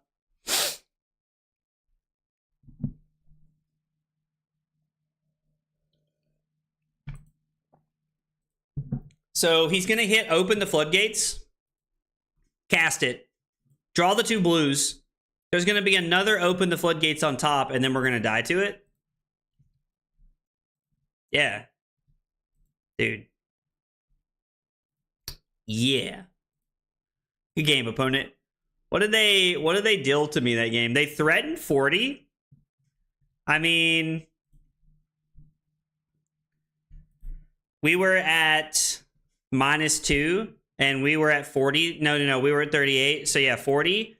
And then they had Clarity Potion and Overflow on top. So yeah, like, I mean, anyway, skill issue, exactly, tell them. I mean, we had the resource to, like, pay into the Heart of Ice. The extra blue doesn't save us there is the problem. So, like, if we activate Heart of Ice, they pop off in response, and then we just die anyway, right? Because it doesn't matter, because they're going for it there either way. We didn't get a second. We lost.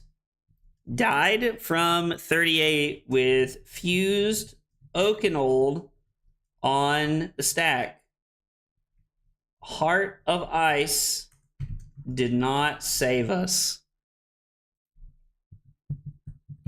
I mean, admittedly, Heart of Ice did feel good. Like, you know, the time we activated it. That one turn. Like, they just ended up blocking and not doing anything. Did I miss something?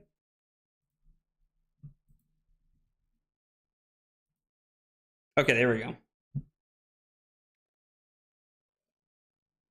It's a skill issue. I mean, yeah, we just need to draw better, right? Like 100%. This is an all-in ice cap matchup. This is where we're gonna see if all-in ice cap is good enough.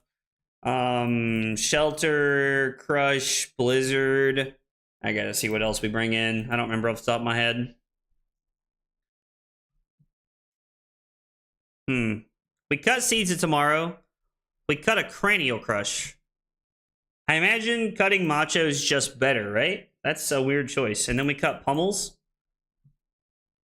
Oh no. I mean, I understand why I want to cut the Pummels, because they're just 2 blocks, but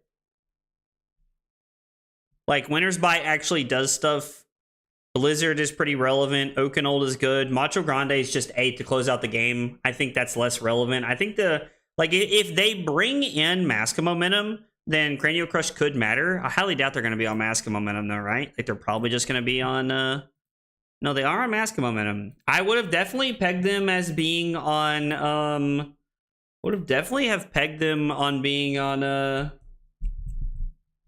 Lynx in this matchup. Interesting. Yo, this says not found. Okay, it is a kunai, thank God. Congrats to the Pro Tour and your other win. Nice to see the good guy win once in a while. Yo, Bob, thanks, man. I appreciate that. It means a lot, buddy. I really appreciate that a whole bunch, buddy. Thank you. Oh, be aggressive. Be aggressive. Be aggressive. Be aggressive. I would like to be able to gain some life up to 42 here. We'll see. We'll see. Not so fast, big fella.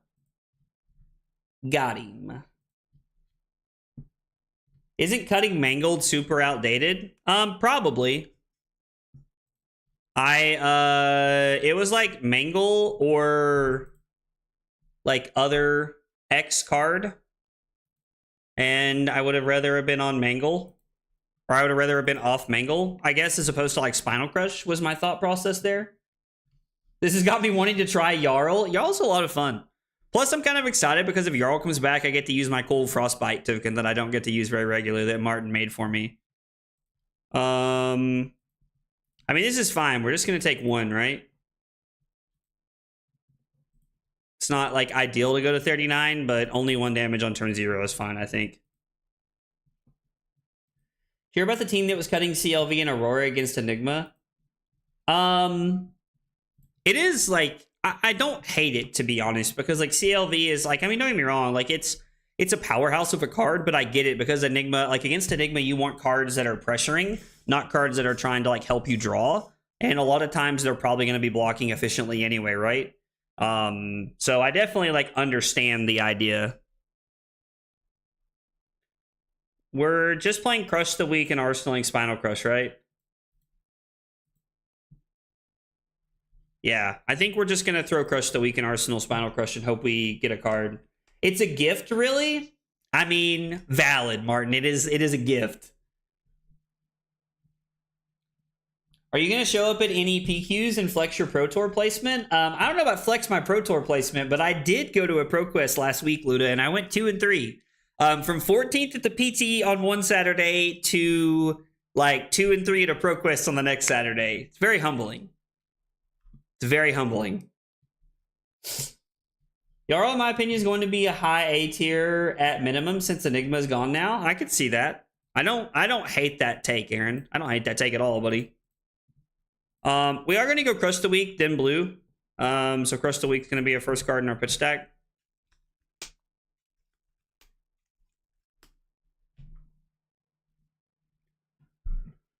Huh. Is there any world we just throw the Frostfang? Because it just demands 2 cards. We can block Disable, and then block with the Shelter, and then just take their Dagger Ping here. Actually, do they even Dagger Ping us here? Yeah, they probably do.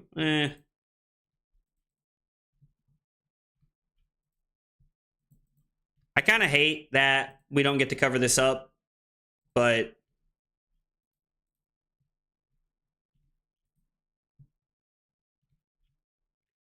I hate we don't get to threaten the pummel here, but I do like that we get to throw a like card that demands something. It gets a card no matter what. Most decks in the meta are too aggro to handle ice at all. I mean, to be fair, like if Yarl starts dominating, people just go back to jamming blues in their sideboard. Like the what's it like energy potion? Is that the E-pot? Like whatever the resource potion is, people just go back to jamming that in their sideboard. What happened to her dagger? I mean, it's there. It's just, I don't know, like what's going on right now, but it's there. Nothing is as hard as playing at locals as everyone knows your playstyle. It actually can be kind of tough to play at locals with a bunch of people who know your playstyle, just because they will like tech for you specifically. mean, not that that's a bad decision, you know? Like, that's not a bad play.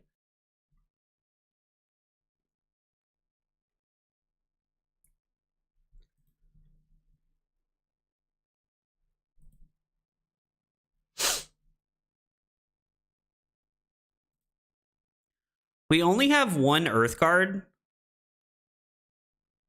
Should we play the Crumble and then try to...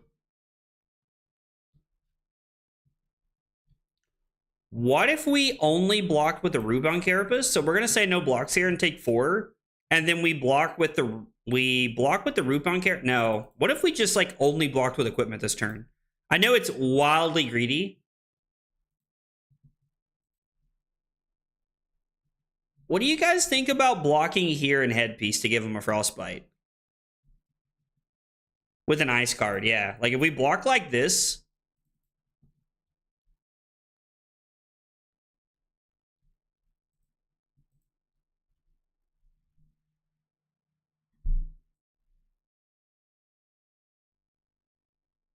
We're doing this to take a big tempo swing here. Am I going to play Yarl at any Pro Quest? Probably not, McChicken. I'm really big on, I'm really big on playing Aurora right now, just because of like where my comfort level is with the deck in general. So, yo, what is this? Art of the Dragonfire? I mean, technically we could like give Stalagmite to like still do the whole thing, but I don't think it's correct. I think we're just supposed to go Cranial Crush into Rubon Carapace and to like play the channel. Which means we gave up some valuable equipment basically for nothing this turn. But we are stopping Mask. I think this is better than like trying to go for like the uber aggressive play. Aggro is just one ProQuest season away from being an Acilio main. Yo. Dave's trying to get me on the Acilio train. Dave's trying. Listen, Yudo may do it, man. Who am I and what have I done with aggro?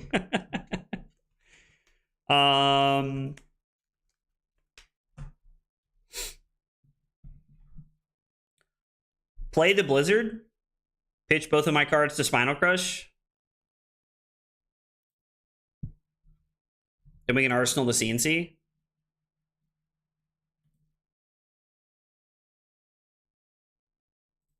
mean, this probably just ends the turn, right? They say no. We go to 29. We throw 9, keep the channel, Arsenal to Command and Conquer. How many reps do you have in as Acilio? Oh, yo, like negative reps. I'm so bad with Acilio, it's not even funny. We could have done Helm and Shield for 2 Frostbites. Yeah, that would have been a good play. That would have been a better play.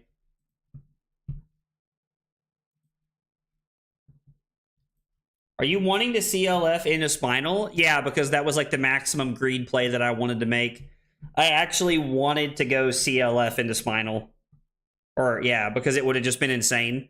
It would have been like just such a massive tempo swing. Was actually just incorrect to make that play. I should have just taken the play of being okay with putting the channel into play. And then setting up and doing this like I have this turn. I do like blocking. The Frostfang art is really good. I'm getting the last of my Acilio cards on Friday. My gut feeling is he gets a solid expansion slot card in High Seas. I could see that. I don't hate that at all. Just don't get hit by 2 melting points as Fang. Trust me, it's a struggle. Yo, you got hit by 2 melting points as a Fang? That actually happened to you, Raymond? Ice Cap and Stalagmite go crazy with Nerves of Steel against Ninja? That would actually be wild. I could see that being like insanely broken.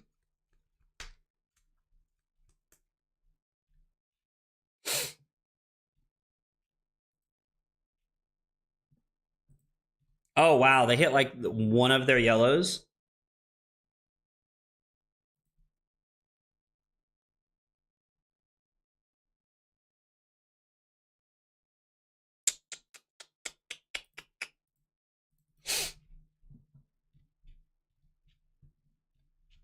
It's going to be the last thing they do this turn. Man, if we had like a third ice card, could you imagine keeping this around again?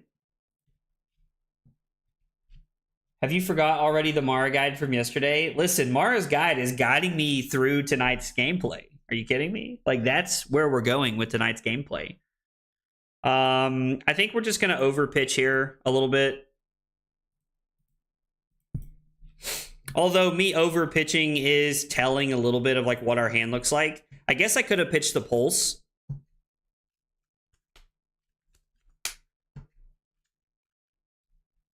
I actually feel like, yeah, like now that I'm thinking about it, Nerves of Steel with like Stalagmite and Ice Cap, or I guess not Ice Cap, but I guess with Stalagmite could be insane.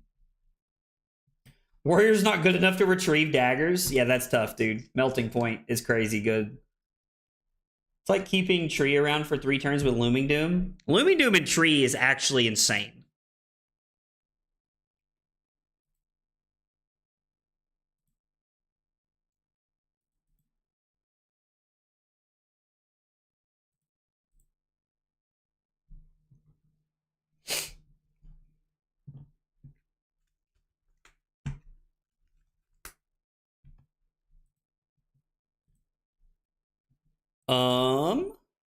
We'll say no blocks here.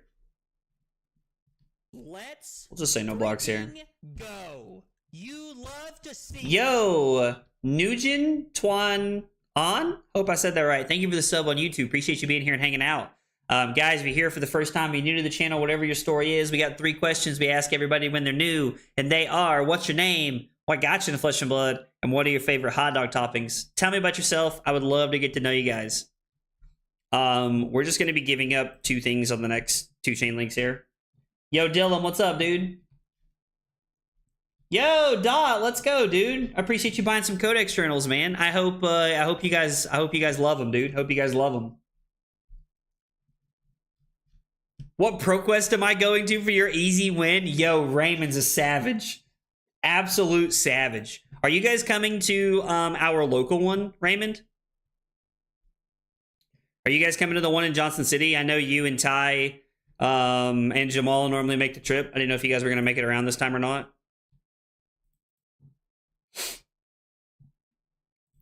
Zero for 4 defense reaction. I have no idea. They could just have the empowerment and they're just like, and I'm like, you know how it goes. You guys know what's up. We'll get rid of the Frostfang here. It seems fine. No empowerment, please. Flick knives to keep it alive. Are we going vesting? Looks like we are. We're just going to put the channel into play and pass. Am I streaming my ProQuest? I have not considered streaming the ProQuest because if I was going to stream it, I'm not really able to play in it. Is normally the problem that I run into. Theory crafting combo Ira. Go on. You have my attention. You have my attention. Yeah, we'll just block like this and play the channel. Activate Sender. I think I do a poor job as Jarl targeting equipment. Like, I think I do a pretty poor job targeting their equipment and trying to get Mask off the field. If I was going to play Jarl seriously, that's something I would need to consider.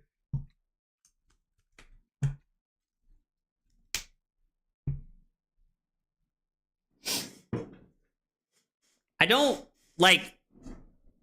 But Ethan doesn't play in his, does he? Like, Ethan just streams his, right? Oh, no. It's a blowout. They have it. I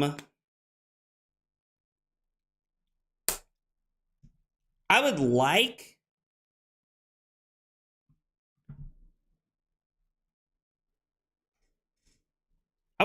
to be able to...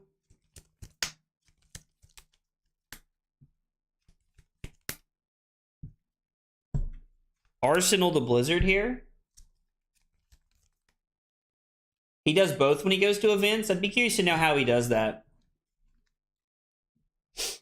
The Vengeance combo is in their Konsu deck with the Retrace the Past. Oh, I see.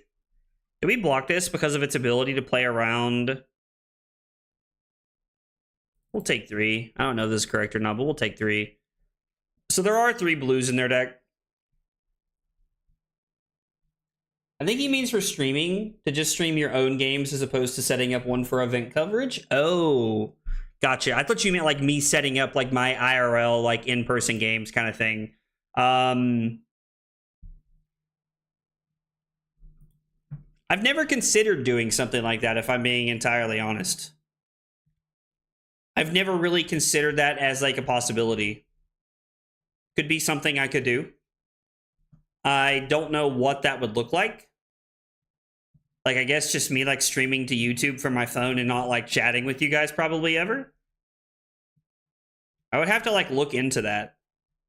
I mean, my local ProQuest is a week and a half away. I guess I could, like, look at it tomorrow and see what I could come up with. I don't know. I could ask Ethan. Josh makes a good point. I could just ask Ethan. Ethan would be nice enough to tell me, I think. Ethan's a pretty chill guy. 50% battery. I like that my headset tells me my battery when I click that, but you all don't ever hear it. I don't know, like, this is a very smart headset. It was a very good upgrade for me. Also, I think the webcam's still doing pretty well. Like, this webcam I bought is, like, really nice. Am I supposed to, like... What are we doing here? What's happening? Well, they have 2 blues. Spicy. Ugh.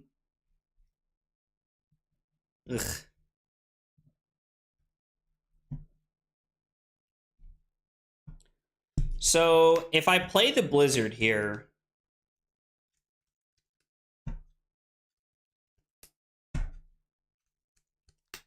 They have 2 floating.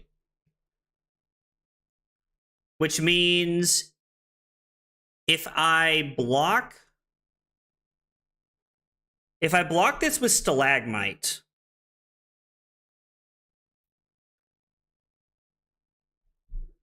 This technically costs... -1, which means they would pay 1 to flick, and then the next thing would cost 2, which means they would have to pay 1 for it. I think is how that works if I Blizzard here.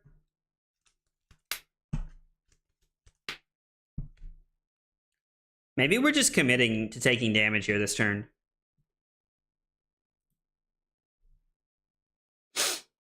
So if I block Stalagmite, they flick, pay 1, and then they have 1 floating. This costs -1, and then they have 1 floating for the 2, and they get to throw 4 at me. I'm pretty sure is exactly how that works.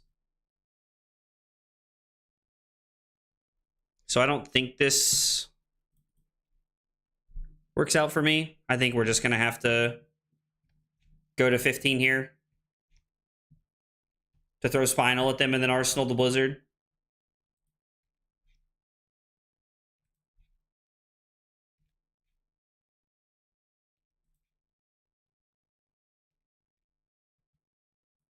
Yep.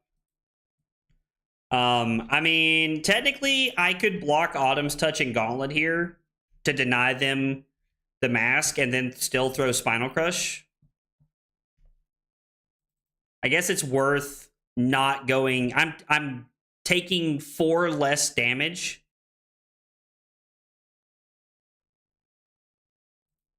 I'm taking 4 less damage and keeping them off of an arsenal and then throwing 9 that they kind of have to block. We did take some damage. They have to pay 1 more for this than they want. Which means they're only going to have 1 dagger. Oh, the image issue fixed itself. Yo, it is hot tonight. House is hot. It's kind of funny because, like, during the winter, like, you know, like, we try to be, like, pretty self-conscious about, like, the house and, like, you know, the temperature and, like, you know, bills and how much it all costs and, you know, blah, blah, blah, insert adult shit. And then, like, during the summer, it gets so warm in the house because of, like, how we had it set that I feel like I'm dying. Wait, they're on 6 blues? They're on throw daggers as well? Interesting. They're on 6 blues.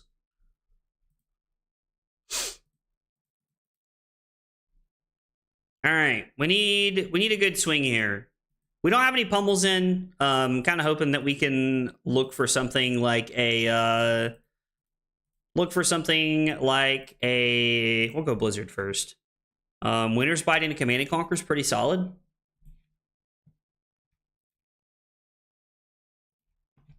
And we're just gonna block with Frozen to Death. We're probably just gonna arsenal their last card if I had to guess. No, just throw it at me. I guess 3's 3.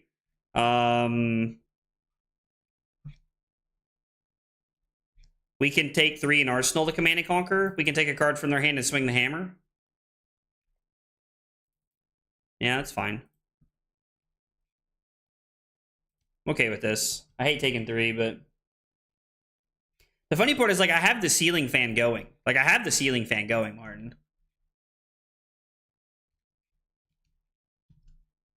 Made a general list of what I thought it would look like, but it's actually armory level good. I mean, listen, armory level good is really all I ask when I start brewing stuff. And when I say brewing, I mean when I start reaching into, like, my bag to, like, put things together for, like, an event or, like, random things. Like, armory level good is all you can ever ask for, in my opinion, when it comes to certain stuff like that. Was kind of hoping they would arsenal their last card so that we could just get them.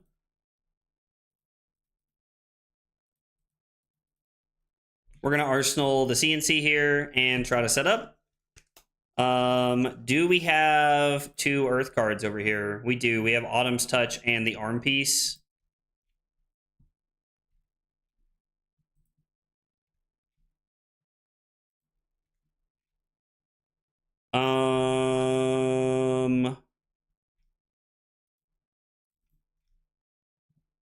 If we were able to throw the Oakenold, I would. Just for what it's worth, I would. So ironically, I've actually never played Oblivion the first time around. I was actually talking to my cousin Kyle that I do the podcast with about this earlier. I have never played Oblivion, like ever. Never played Oblivion. I never played the original game. I don't really have any plans to buy the remaster. I've heard it's a really good game, but I don't have any plans to buy it just because I never really played it the first time. So it's not like a game that jumps out at me. I did really like Skyrim. I have to bring tier 0 or tier 1 decks to even win an armory. So Zajima, I hope I said that right. I kind of get what you're saying. A lot of my locals are like sweats. So I do understand. We can just block Stalagmite to kind of stop the last thing they're doing here, I think.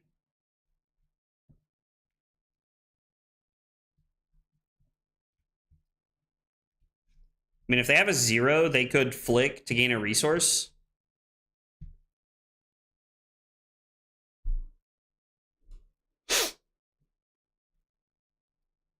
This could also be a good turn to just throw Command and Conquer, but I don't like arsenaling Felling. Although, admittedly, if we do arsenal the Felling of the Crown, we do have the ability to... block 3 cards and then throw Felling on the following turn.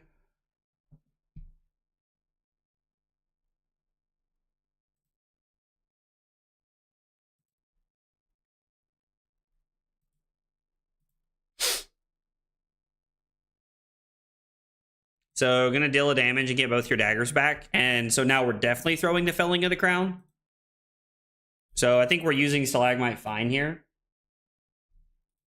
My locals are Sweats, the guy who got 14th to the PT. I mean, so I was actually having this conversation with Matt W the other day. And it's a really fun conversation because I feel like there's a lot of people in the world who think their locals are stacked. Like everybody's like, oh, my locals are stacked. And it's like, you probably have good locals. You know what I mean? So like when we talk about like how good are your locals, like saying my locals are stacked is like the top. That is like the very, very, very top of the list. Like saying like my locals are stacked is like that is as good as it gets. Your locals are insane. I wouldn't say that about my locals because like, you know, like when I say locals, I mean, I'm talking like armory level stuff. Like now within ProQuest season, I mean, yeah, like at ProQuest season, I play against like 5 top 50 players in the world every ProQuest season. So yeah, I think my ProQuest season is stacked. I think the people I play against at ProQuest is 100% stacked. That I do agree with. Winter's Bite into CNC, probably just no matter what happens here. We're going to block Autumn's Touch.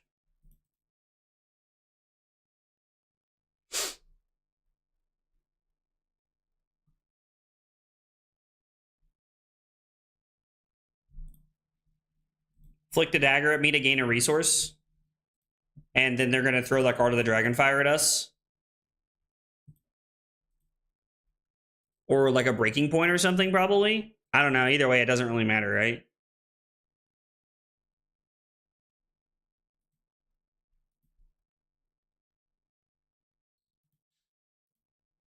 I mean, either way, it's fine. Like, we have the Sink Below to cover up the 1 for 4 here. I wanted to Arsenal the Sink Below, but we're just going to take the value of the Sink Below here.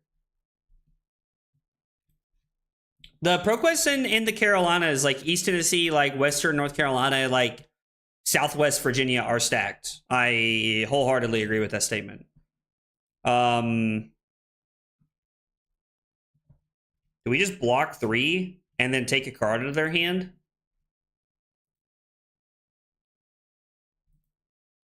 I mean, I'm blocking 3 to like save a damage here. I'm blocking 3 to block 4.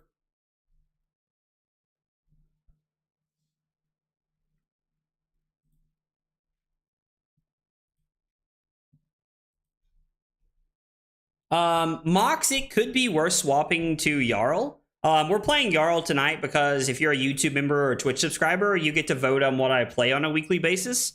So that's kind of where we're at. I put polls up in the Discord if you're a YouTube member or a Twitch subscriber, and people voted on me playing Yarl tonight. But I mean, I don't think Yarl's a bad pick with Enigma gone, 100%. My locals have the top 30 spots in the top 10 ELO rating. Wait, what? The top 30 spots? All of your locals have so your locals are the top 30 spots? I don't even what? That's how top 30 spots in the top 10 ELO rating? I don't understand what that means, bro. What does that even mean? I've spoken to high ranked players and they just play like 1 PQ or RTN to keep up the ELO, or if they don't have an invite. I mean, I know a lot of people who do that, and to be honest, like, I just love playing the game too much. You'll never catch me not going to ProQuest, even if it means me losing my positioning and my ELO, because I love playing the game too much. And that's the cold hard truth. I love this game.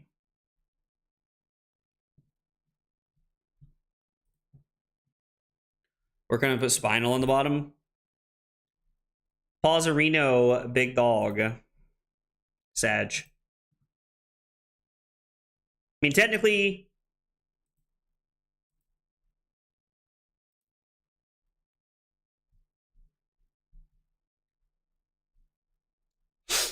so how does this work? 2 and 2, flick, 2 and 2.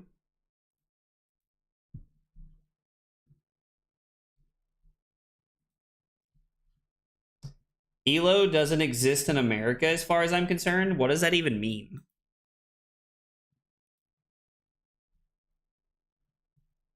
We just hit 6 reds in a row.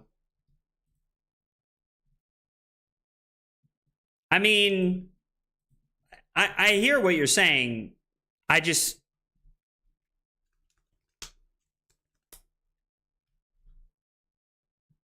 don't know that I agree with it.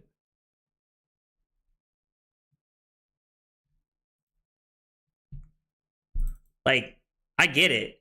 Like, I stream, you know, like 3 to 4 days a week. I play Flesh and Blood like literally almost every day of my life. And that's not like a metaphor like when people say every day. I mean, like, probably literally 6 days of my life, if not 7. And I never get tired of the game. Like, I don't know. Like, I still want to go to events. I still want to see the people I don't get to see. And like, protecting ELO from a strategic point of view is a smart decision, and you can't argue with it. But I think it's super lame, if I'm being honest. Like, if you're not going to ProQuest because you're protecting ELO, sure, it's a strategic decision, and if that makes you happy, that's fine. But I think it's lame as shit. Like, I just think it's lame. I would rather go to events and see the people I like to hang out with and be friends with them, like just personally. Still mad losing to your Victor on my new last ProQuest season. To be fair, I was high rolling people left and right with Victor last ProQuest season. It's not really something you can put a lot of effort into unless you're grinding high level events like the people who travel. I mean, yeah, you have to be grinding high level events. Is it funny that they're like fatiguing us this game? Should probably stop talking to you guys so much and focus on winning. You should try to attack a little more so that he doesn't eventually will be forced to block to survive. Yeah, I'm inclined to agree with you. So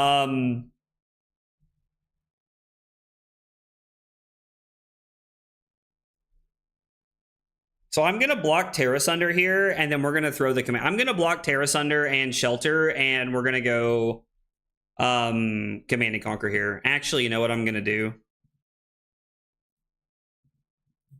We're going to give up our equipment to get aggressive this turn.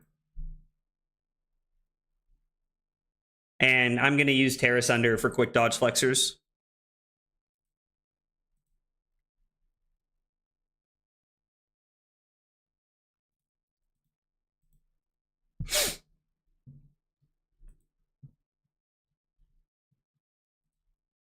And then I'm going to discard Shelter. And we're going to throw Command and Conquer. And then we're going to throw Frostfang. I don't know which yet. Probably, it depends on how they play this turn, to be honest. I mean, yeah, I agree. Pummeling you 3 times was insane high roll. I do not disagree with you in the slightest, Raymond.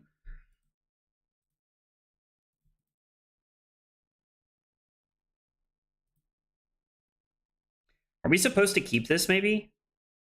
I mean, no, right? Like, we just can't do anything with it. No reason to. Yeah, so Hyper, I was talking earlier in this game about how I feel like this stream I've like really struggled with like targeting equipment and playing Crumble to Eternity and things like that. I feel like it's definitely not been the strong suit of my game tonight. Definitely something I need to work on if I'm going to play Yarl on a serious competitive level, because I've not done that very well tonight at all. I agree intently that has been poor play by me. The head of organized play for LSS said he wants to get rid of Elo. I mean, you don't have to twist my arm very hard to convince me that getting rid of an Elo system is like okay. I know a lot of people don't like it, but like what do you use in place of it? Is what I would say. Like what is your answer to like what do you do in place of it? And that's not like a shot. That's not a question at you. That's a question for anybody. If you don't want Elo to be like how you determine invites for good players and things like that, like what do you do? You know, like honestly.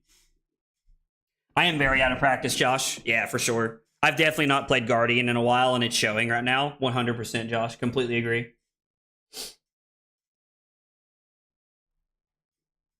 I'd say seasonal Elo. That's interesting. I really don't know how I feel about that off the top of my head.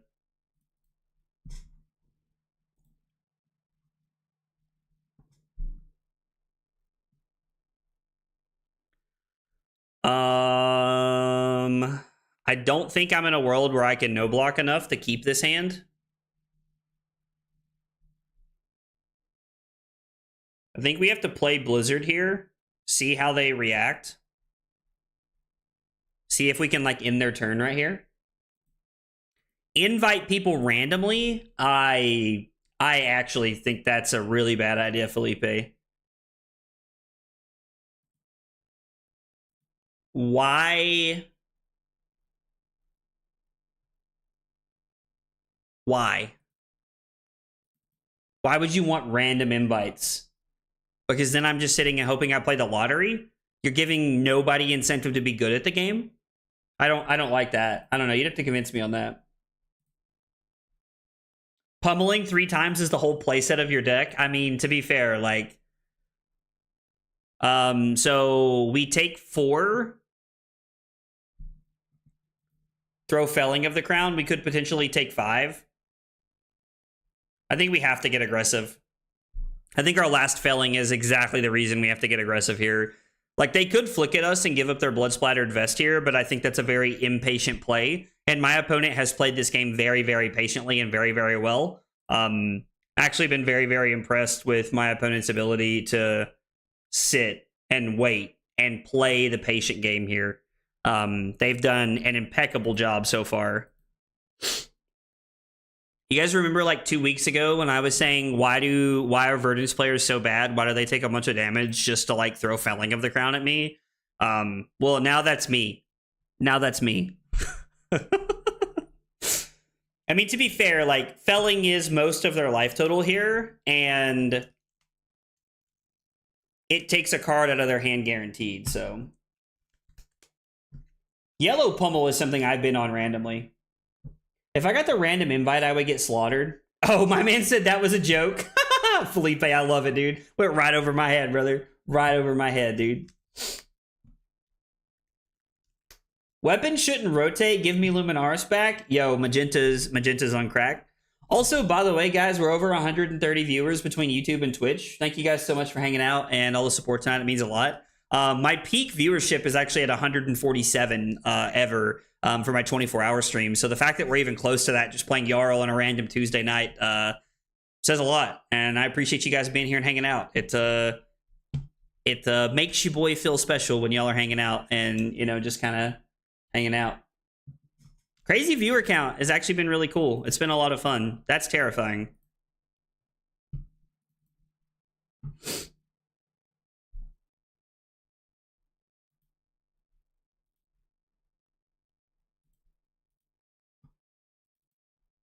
I don't know if that's correct or not, but I want to be able to throw the Frostfang this turn.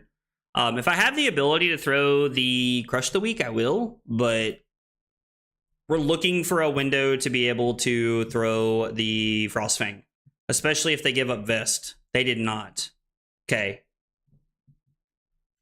I see Yarl. I liked Yarl. Yeah, so Garden makes a point. Like, it is actually kind of crazy that, like, when you think about, like, if you're just sitting somewhere and there's 140 people staring at you, watching you, like, how weird that is. And when I started streaming, you know, there were times when I was a little disappointed with like how things were going from time to time. And I would tell Carly, I would be like, you know, it's kind of weird. I was like, I feel like nobody wants to likes the content or enjoys it. And I remember like reading something that said like, listen, if you had 5 people hanging out with you, then it's like, yikes. Are we just going to lose to Blood Run Steep here? Probably going to lose this game now because the daggers put us to 1. And we're forced to block this. So we're probably just dead to Flick Knives next turn. Because they can like give up equipment. They can actually just block 5 with equipment if it means like keeping 2 blues to kill me. So we're just dead. Sag. Big Sag. Yeah, like we would have won this game 1,000 times over if I had done a better job of like trying to target their equipment and getting Mask off the board. We are not on CYB, no. But anyway, when I started streaming, I remember reading something and it was like, think about it this way. If 2 or 3 people are watching you, you and your buddies are hanging out.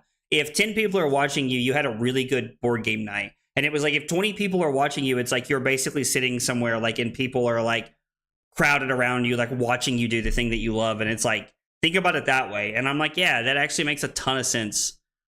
Makes a ton of sense, and it's really cool to like think about it that way. Oh, yo! We're so good at this game.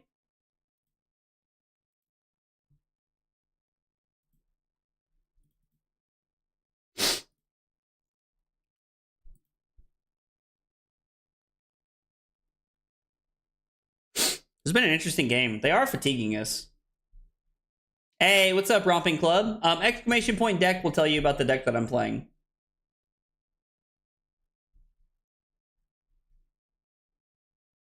I don't try like you do. I mean, to be fair, like, I do sweat more than most people.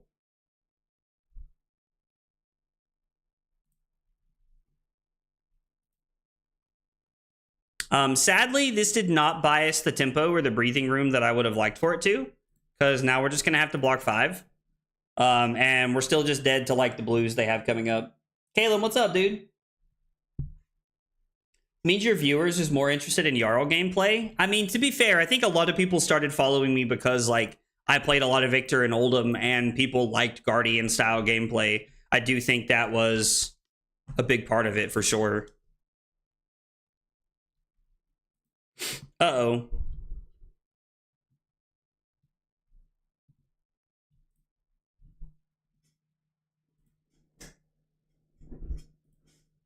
Let's see if they have a blue.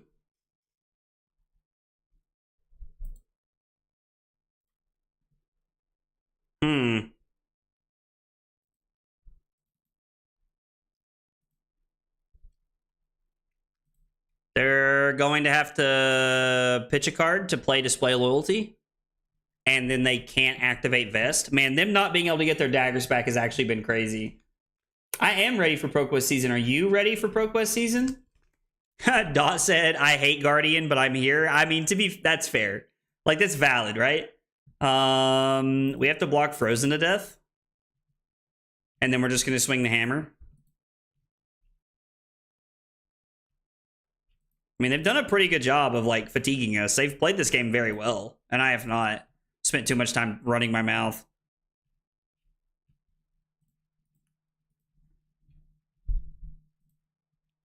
Plus, they have throw daggers left in their deck, right? Like, I think they pitched a throw dagger earlier.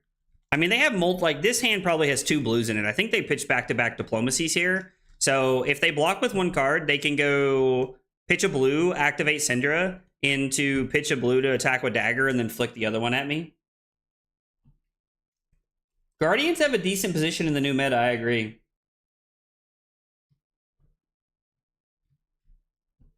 That is true.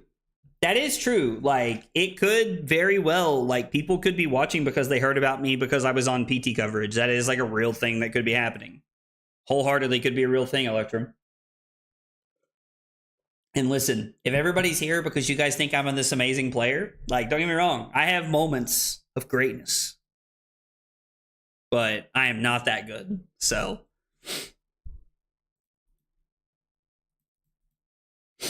All right, so. Fruits is looking pretty good. Fruits keeps keeping us in the game here. The problem is they have the inevitability of, like, putting us to 1 and, like, killing us with the flick here. I'm going to block with Spinal.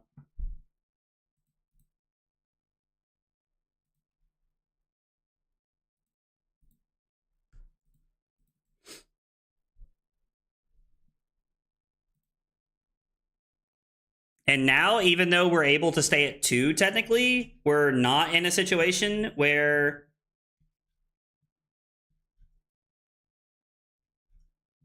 I was probably supposed to, like, do that faster, right? Uh-oh. Yeah, now we go to 1, and now we're in a situation where, oh, they're just going to give this go again. Never mind, we're just dead now. I have one of the greatest Flesh and Blood personalities? Dude. Aaron, thank you, man. I really appreciate that, buddy. That means a lot.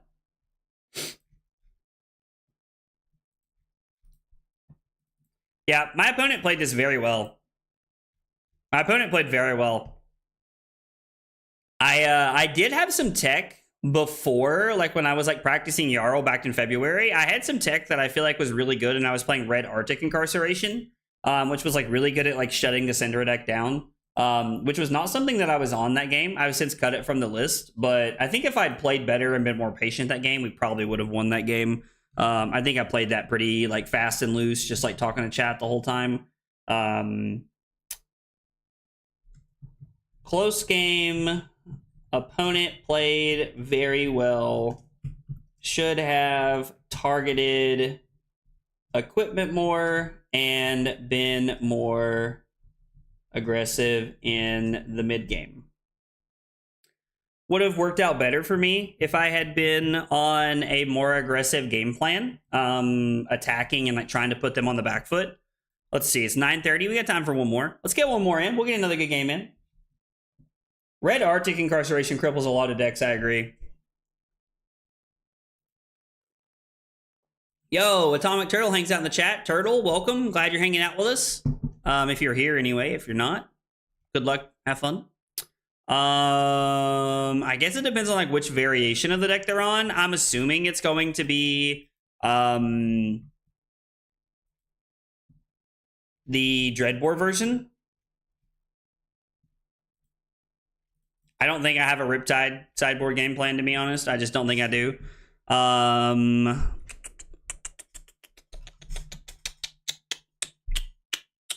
Blizzard's probably not that good.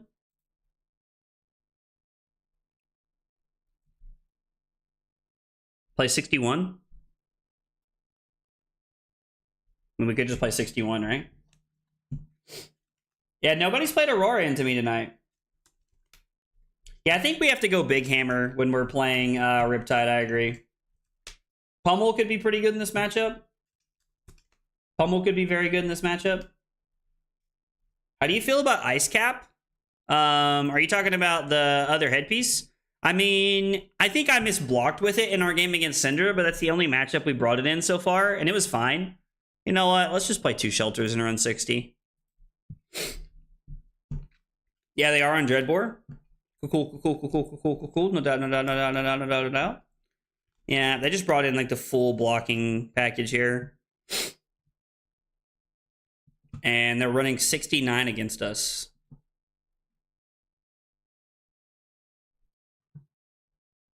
They're just gonna pass. I mean, sure.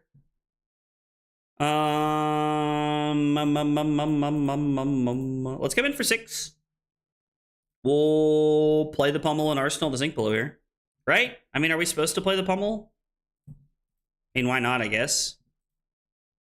Turns on some of their traps, but I think it's fine. The Dreadboard version of the deck tells me that they're probably like on some mid-rangey nonsense. Probably should have went Frozen to Death first.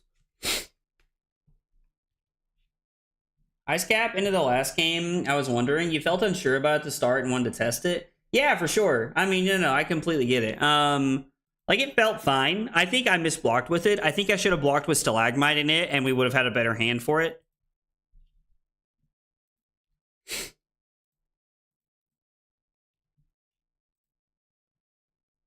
I don't really see a reason to bottom anything.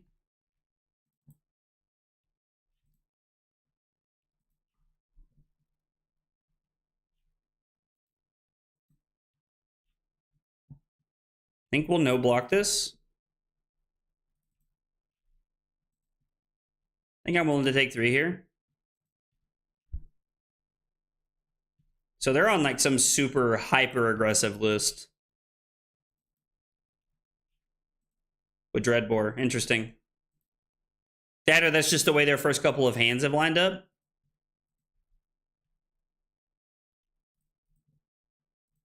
We'll just block 6 here. I don't really want to give them the value. Dreadbore and New Horizon is interesting. It is a very interesting build of this deck that they've put together here. Seeds of Tomorrow lines up pretty well.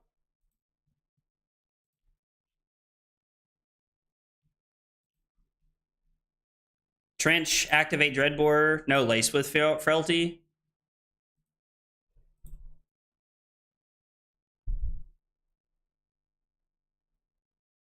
This would be for 6. So I could block Autumn's Touch and then play Seeds.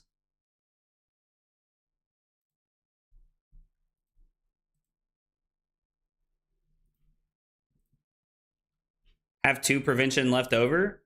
I mean, the Frailty doesn't really matter, but...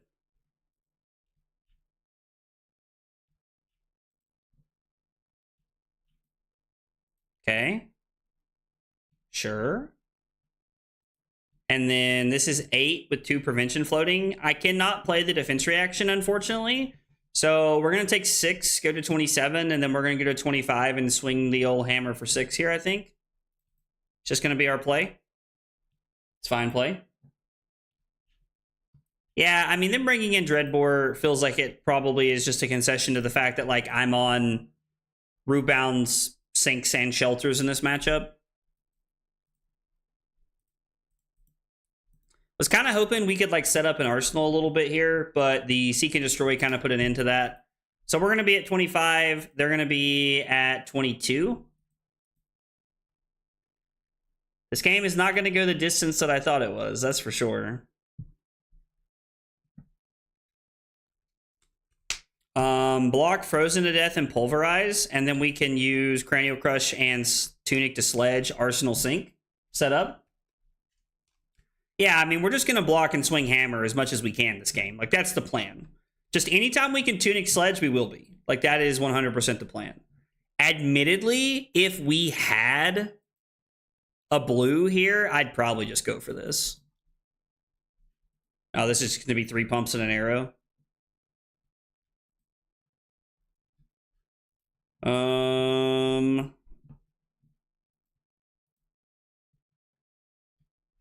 Are we just supposed to deny them this? I'd like to swing this, but we're denying them an arsenal, keeping our life lead, and we're setting up a defense reaction. Like, I think this is fine. And they just played Remorseless, and they just played a... They played Remorseless, and they played...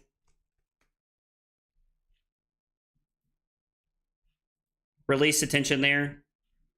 Yo, is there a world where... no. We're just one short of being able to do all that?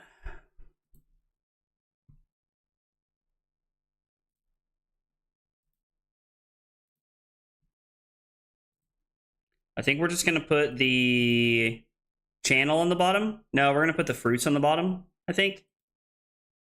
I actually kind of like this because we can just play the crumble.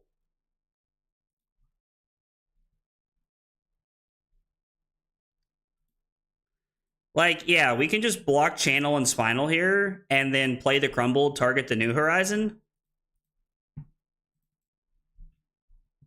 And then we're going to look to start making the plays that we talked about here.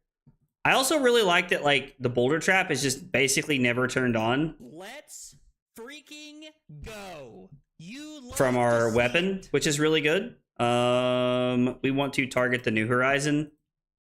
Being able to take them off of 2-card arsenals is pretty good. And we're just going to be looking for a Frozen to Death, which I think we blocked with one and played one already.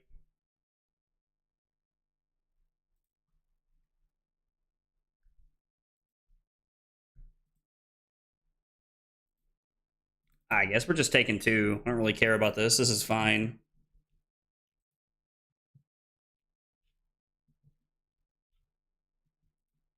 Gonna trench this away, and it's gonna be Codex.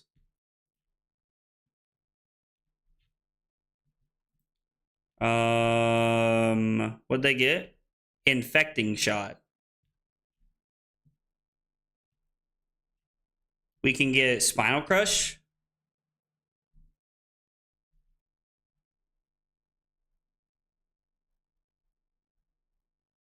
Get Spinal Crush. Discard. This is going to be for 8, so it's going to be tricky to block. We can get Spinal Crush and discard the Winner's Bite. We're not going to be able to throw Command and Conquer and do the whole thing here, so this is a little bit of an interesting. Hey, Kaizaki? I hope I said that right. What's Flesh and Blood? It's a trading card game. It's a trading card game. Kind of like Magic or like Pokemon or something like that, if you've ever played any game like that. No, you're not getting the Kano mirror stream. Although we did get rolled by Kano earlier, Nick. We did get rolled by Kano earlier. I would really like to throw a Dominated Command and Conquer and like force them to block with equipment here. But that would require us to take the inertia.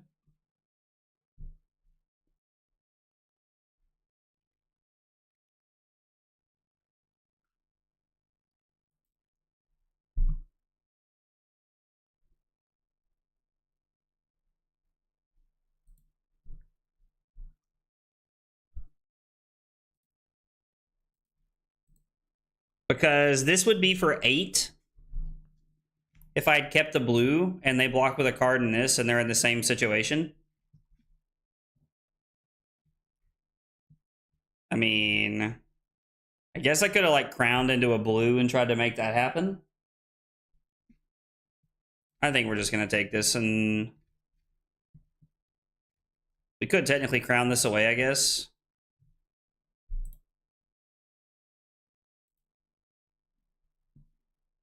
Discard the disable is fine. And I think we're going to block with crown is going to be the plan. And we're going to look for a blue off the top. Like, there's also always a world that, like, we find, like, a pummel or something, and we could just, like, go crazy.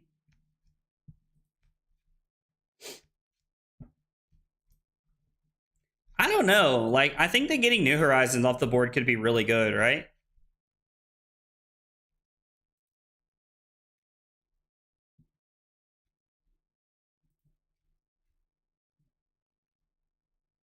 Now, the question they have to ask themselves is, how greedy am I?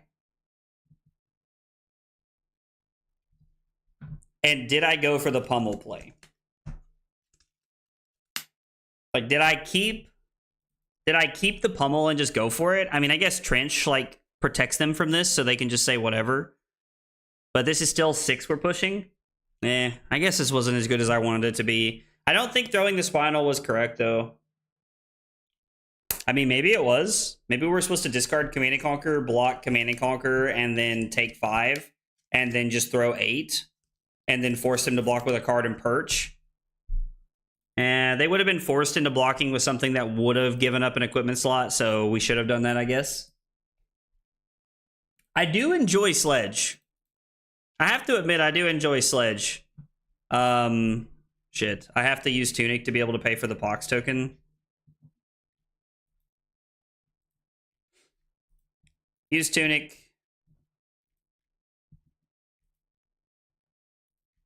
And then we are going to put the Pox token first so that we can pay for it.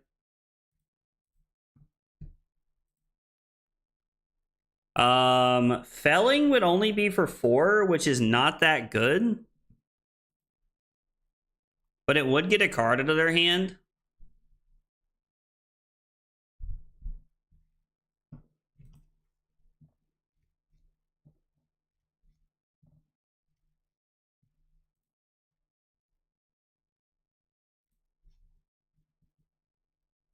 Is there any world we block Terrasunder, Pummel, and Gauntlets and then swing Felling? Or are we just supposed to block Terrasunder and Felling and then gain 2 life and Arsenal the Pummel? Is that like a better play we're supposed to make? Thoughts on Redwood Hammer? I mean, it's not definitely not in this build, but I think there's builds of it you could play with it for sure. It feels so wrong.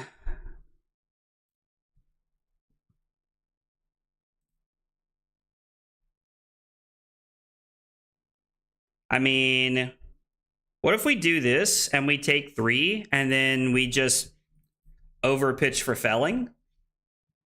Maybe that's a better line we could take.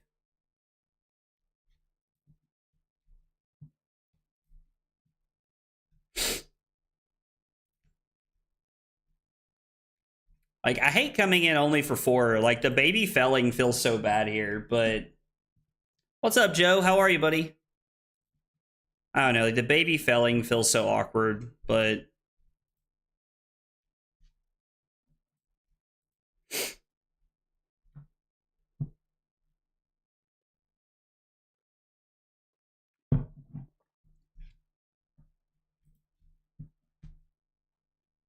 I like taking a card out of their hand. I gotta read Sharpshooters. I don't even know what this damn card does. Okay, so that just blocks 3. There's no text on it.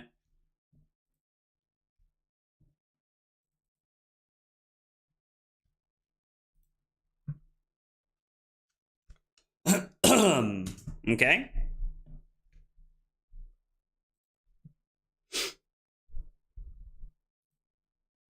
Well.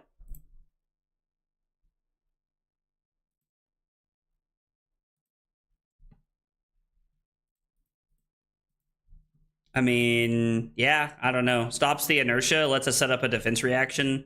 We can wait for Tunic Sledge next turn.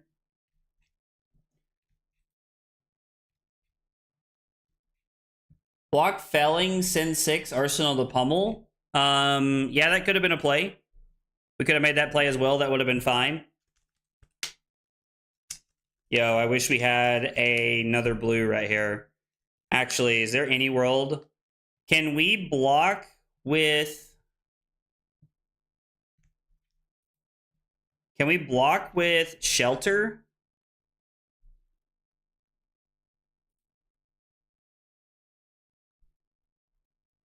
So they trench this away, load the codex, play the codex, trench their card away, and then they go get a Ravenous Rabble.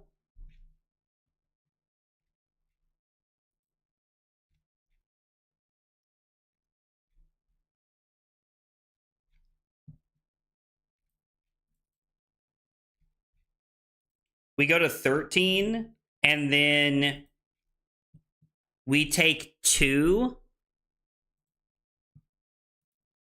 We'd give them 2 cards in Arsenal, but we get to fuse the Oakenold. I'd YOLO and only use the Shelter. It feels correct here. Because I think we're supposed to go Tunic, Frostfang, and Rootbound as the pitch to play Oakenold and then fuse with Crumble. Are we supposed to take 6 and go to 7 and save this for another turn? Because we can Arsenal this, but this sucks in Arsenal.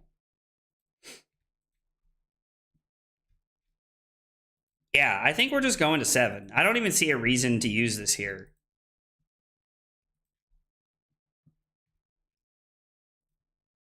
They're gonna Heat Seeker a Bolton shot, which is actually really good.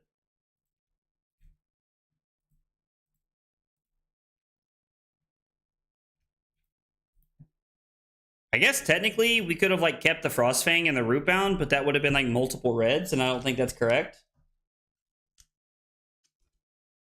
Since they have Sharpshooter, they can do 10 Dominate. Put an arrow from your hand face up in your arsenal with an aim counter, and it has Go again. I wonder what the aim counter is relevant for in their deck. I do appreciate you pointing that out, though, Joe.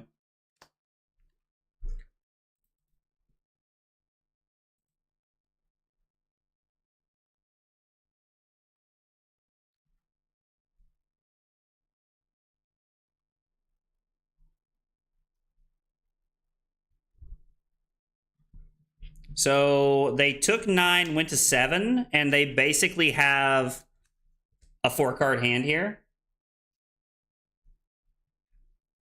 Could have played the Shelter, fuse with the Reds, and Arsenal Rootbound.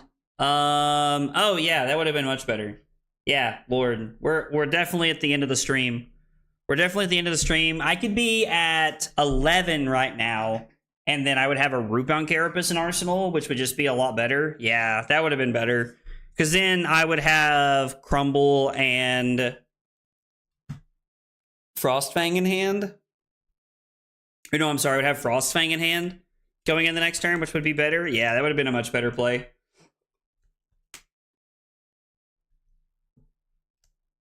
I've been playing Turtle Dash and I have no brain cells left. LOL.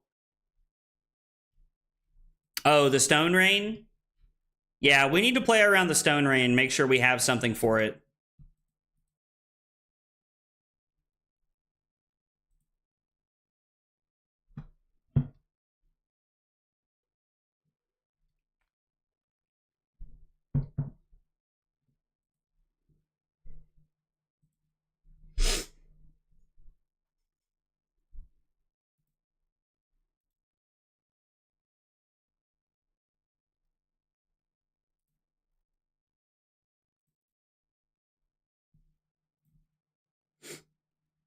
Might have been a good turn to use Quick Dodge Flexors. I don't think so.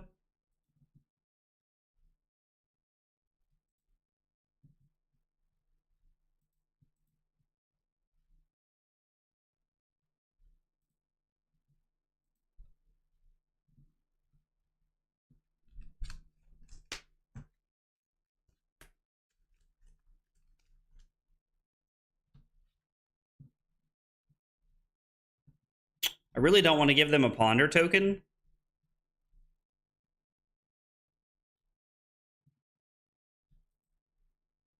Block 6, Arsenal the winner's bite. Keep Frozen, I guess, is not a bad plan. We can Arsenal it and try to set up. Frozen does kill their Arsenal, but I don't want to take any damage here is like my problem. Because we have to take like 5 and go to 2 to let that happen, and I don't think that's correct.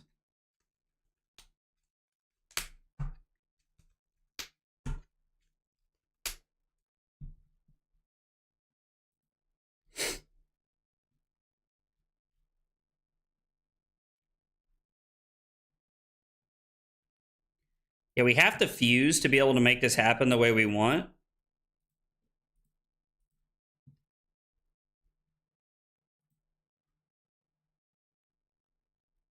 Do we block Oakenold and Shelter here? Or I'm sorry, did we block Oakenold and give him the Flexors? And then throw Felling? It's kind of aggressive, but I think it's worth.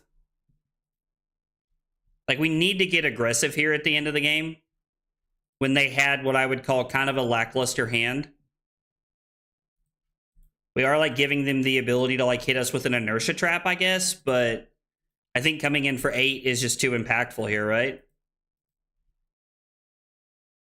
Doesn't really matter what we banish.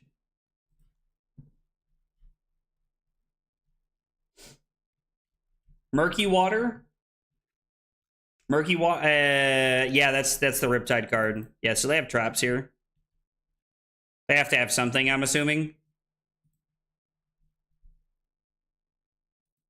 Okay, so we go to 6, and then this drops back down to 4. So we're gonna go to 6, and they're gonna go to 6. What's your theory of how many cards do you present when playing? Like, is it something like aggro decks where you want to play 60 and fatigue decks you tend to play more? So, Enrique, I hope I said your name right. I think for the most part, I'm just playing 60 in almost every matchup. But there are some matchups where, like, you have so many blues as a Guardian, you can kind of just, like, fat deck it a little bit. And just get, like...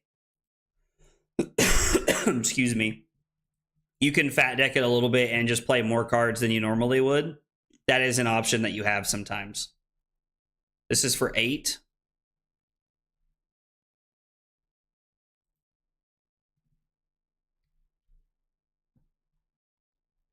This really sucks.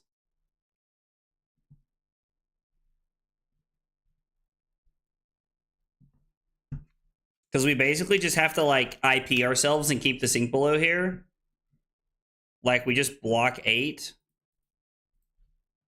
We don't even get to keep a blue. Ugh. Let's. I mean, I guess for like go. You like for that like retrieval, it makes sense. Yo, let's go, Enrique. Thank you for the sub on YouTube, brother. I appreciate that. Appreciate you being here and hanging out. Means a lot, buddy. Means a lot. Appreciate it a whole bunch. Dreadbore is obnoxious. It's a really powerful weapon. And yeah, happy to answer your question, man. Happy to answer your question and help in any way that I can. God, again, like this just being stranded in our hand sucks. And like the fact that like the frozen to death is there means that like we're basically getting nothing. Okay, so we actually have an opportunity here to make a cool play. Where we can sink below and put the Command and Conquer on the bottom of our deck.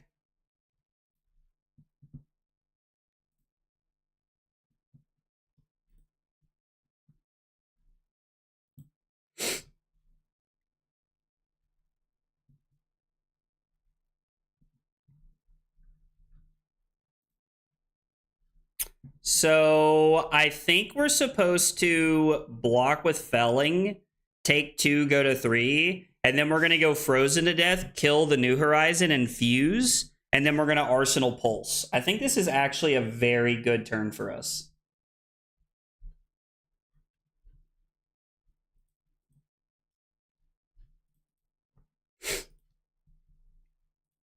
And then I think there are other fruits left in our deck. I don't think we blocked with any of the fruits yet.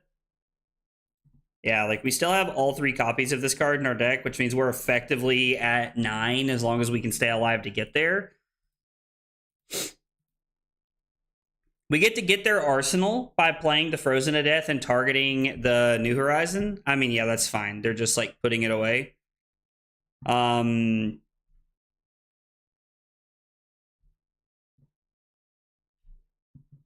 we rather kill New Horizon or their arm piece here?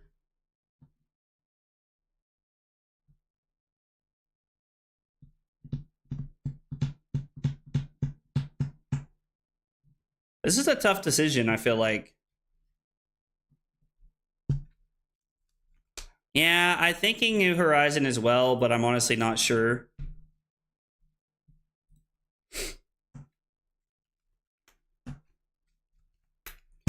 If there's a world where I can go...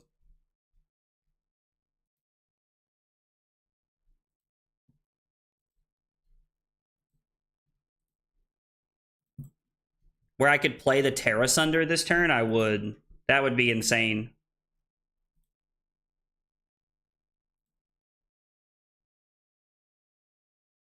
We could just play this and give them a Frostbite.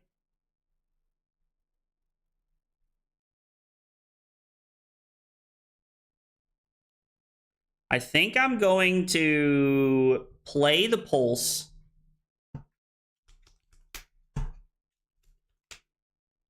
So we should have killed the chess piece, I guess, like Josh was saying earlier. Like maybe that was just a better play. If I pitch Macho Grande to give them Pulse, I block this out. I play Winter's Bite to take a card out of their hand and give them another Frostbite for their turn. And then I get to Arsenal Terra Sunder. And any turn where I get to keep 2 cards, I'm in the driver's seat. 3, 4, 5, 6. I mean, depending on what they Arsenal, I suppose.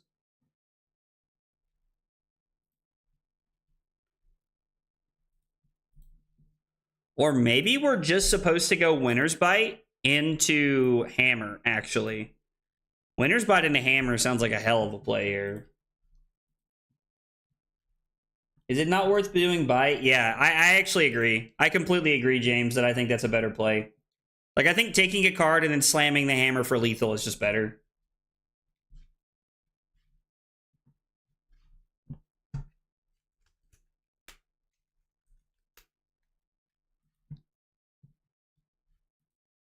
I mean, I guess we're not taking a card. I mean, we are taking a card technically, right? It's a card one way or another. And they still have a Frostbite. Now, because we're attacking them, there could be a world where they actually end up giving us a defense reaction to get rid of it now, but that means they're giving us like 2 cards from hand. So even though they didn't give us a card for the Winter's Bite, they gave us a card from their arsenal, which I think is just as good for us. There's 1 pummel left in our deck that we could just like, you know, haha, get them with. Why Sledge and not Titan's Fist? So, Sabir, I think we were looking to play more of like the long-term game plan here, was the idea behind playing Sledge here. This is going to be a grindy matchup, and we were looking to like make sure that we had something for the long game.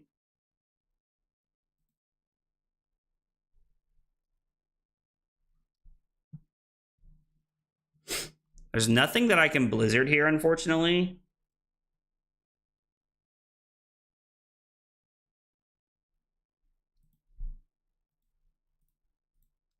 I would really like to throw this, to be honest. I think we're just blocking this. Yo, what's up, Hammer Fist? Titan's Fist does turn on the traps as well. Luda does make a good point. I know we could technically Arsenal the defense reaction, but I think we're just living in a world where we're demanding cards every turn. We've now entered the part of the game where hopefully we can try to fatigue them.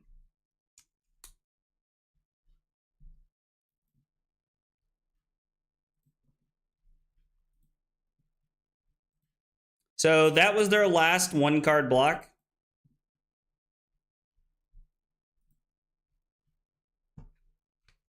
Of course, I mean, there's always a world where, like, we might just die. Uh-oh. Oh, shit. Oh, we're just super dead? Wow. What a pitch stack by them. Yo, Tom, thank you for the sub on YouTube. Appreciate you being here and hanging out. It means a lot. there anything that we can do here? I think we're just super dead here, right?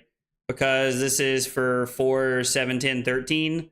We can block 3, 6, 9, 10, and we're just like Omega dead. Dreadbore just putting in work against us.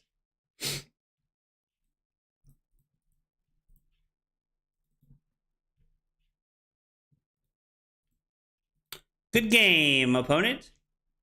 Good game. Turtle hangs out in the chat pretty regularly, so should have had the down and dirty sideboard tech. I mean, listen, could be a real thing. There's been a lot of people playing down and dirty as of recent, but now that Enigma's gone, I'm expecting it to be less and less.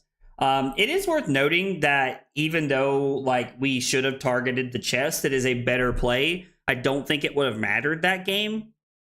It might have, but I don't think it would have mattered if we'd have got the trench off the field. We played against Riptide. We went second, I think. We did lose. Up, pitch stacked, triple pump, and codex to close it out. Dreadbore made our D-reacts look real rough. All right. Well, I gotta admit, I mean, the deck felt really good tonight. Like, I know that we went 3-3, but the deck like played a lot better than I thought it would, especially considering how out of practice I am with Guardian. If I'm being entirely honest, because I'm super out of practice with Guardian. I don't know. Like, I just think I'm so out of practice that like I think that matchup could have gone a lot better if I had been more in practice. Like getting the trench was a mistake. During the Cinder game, we did not block with Stalagmite when we should have. Things like that I normally pick up on that I'm just not catching because I'm not playing as much Guardian lately. Also, like one thing we talked about throughout the night is that I did not target equipment as well as I normally do. And in the past when I've been playing Yarl, so some like small things like that I should have been working on and that I didn't do very well tonight. I do really like this deck. I think it performed very well. Crush the Weak was a very good card tonight. Pulverize felt very good in the couple of games we played it in. Maybe the shelters are overkill in the sideboard. Maybe we're supposed to cut shelters and we're supposed to be on like a second Seeds of Tomorrow. I did talk about the potential of playing second Seeds of Tomorrow. I'm not sure what the other two cards there could be. We could be on like So Tomorrows, a good arsenal target at blue. If we get stuck with some awkward cards in hand, we could be in like a pretty good situation there to like arsenal So Tomorrow and make things just a little bit better for us. I don't know. Like maybe I could definitely see a second copy of Seeds of Tomorrow making its way into the deck. Heart of Ice felt a lot better than I thought it was going to tonight. I was very skeptical of this card at the beginning, but I do think it was good. Would have worked out. I think it was good. Although, admittedly, I do like the idea of being able to play Tunic and then Null Rune, Boots, Gloves, and Headpiece is a really solid play. But overall, I think the deck performed well and it felt really good tonight. So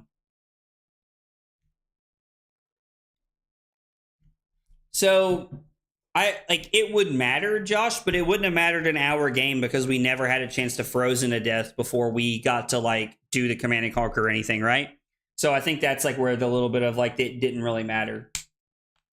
There could be a variation of this deck that could play Zealous Belting. I would say that if we're looking to try to play something like Zealous Belting, we should probably just be on Victor. It's probably just an entirely different deck. If I had to guess, Tom, but it could be something we could look at playing. E-Strike kind of fulfills the slot of Go Again from the sideboard as we're looking at it. So I don't know. Felt pretty good tonight. I enjoyed the deck. Felt good. Did I quit Marvel Rivals? No, Carly and I play Rivals almost every day. I'm just not streaming it a lot because there's been so much going on. Honestly, there's been a lot of PT testing with me trying to record the podcast and things going on. I've not had a lot of time to play Marvel Rivals afterwards because honestly, after I'm done streaming, I end up trying to take that time to edit videos or hang out with Carly because I'm not really getting to do that a lot with all the PT testing and stuff going on. So maybe over the next couple weeks, we'll try to pick up Marvel Rivals coming back because I do enjoy playing Rivals after we finish playing. It's a very good way for me to like decompress and just kind of hang out. I saw Luda said, just don't get Kano'd forehead or something like that. Like, yeah, clearly that's what we should be doing. But yeah, anyway, I like the deck a lot. Don't forget, if you are a YouTube member or a Twitch subscriber, make sure you link your Discord to that. Link your Discord to YouTube or Twitch. There are instructions in the Discord under the general chatting section. I pinned the message for you guys, so you guys can see it. I'm going to be letting YouTube members and Twitch subs vote on what we play on Thursday, just because like there's not like a lot of major testing going on right now. I feel pretty comfortable with my Aurora list. I'll be putting back up the decks and letting you guys vote on what we're going to play again. So you guys should be on the lookout for that tonight or tomorrow. And do not forget, before we close out the stream, Dot, thanks, man. I appreciate it. Hey, Tehuv, what's up, buddy? I haven't seen you in a minute. Hope you've been doing okay. Guys, don't forget, check out the Codex Journal, ! Codex in the chat. It's a really great tool to kind of help you keep track of your games and track whether you're going first or second. Key pieces of information. You got all your life total information and all your good notes over here. Make sure you check it out. It's a great product. The Agroblaze 96 version is obviously my favorite version of the journal, but there is like a standard edition of the journal if you're looking to just find a way to take notes and help yourself at tournaments be able to reflect better. It's been very good for me, and I've really enjoyed it. So it is really cool.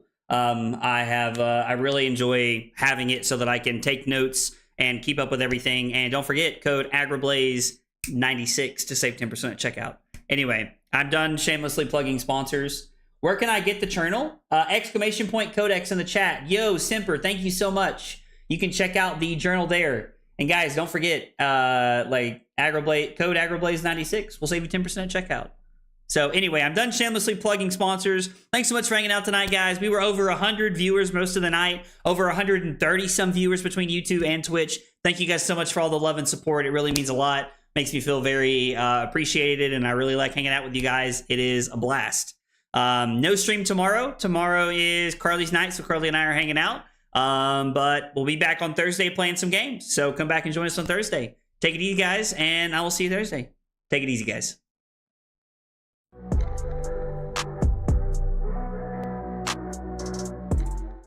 Kyle requested 5 subs of water.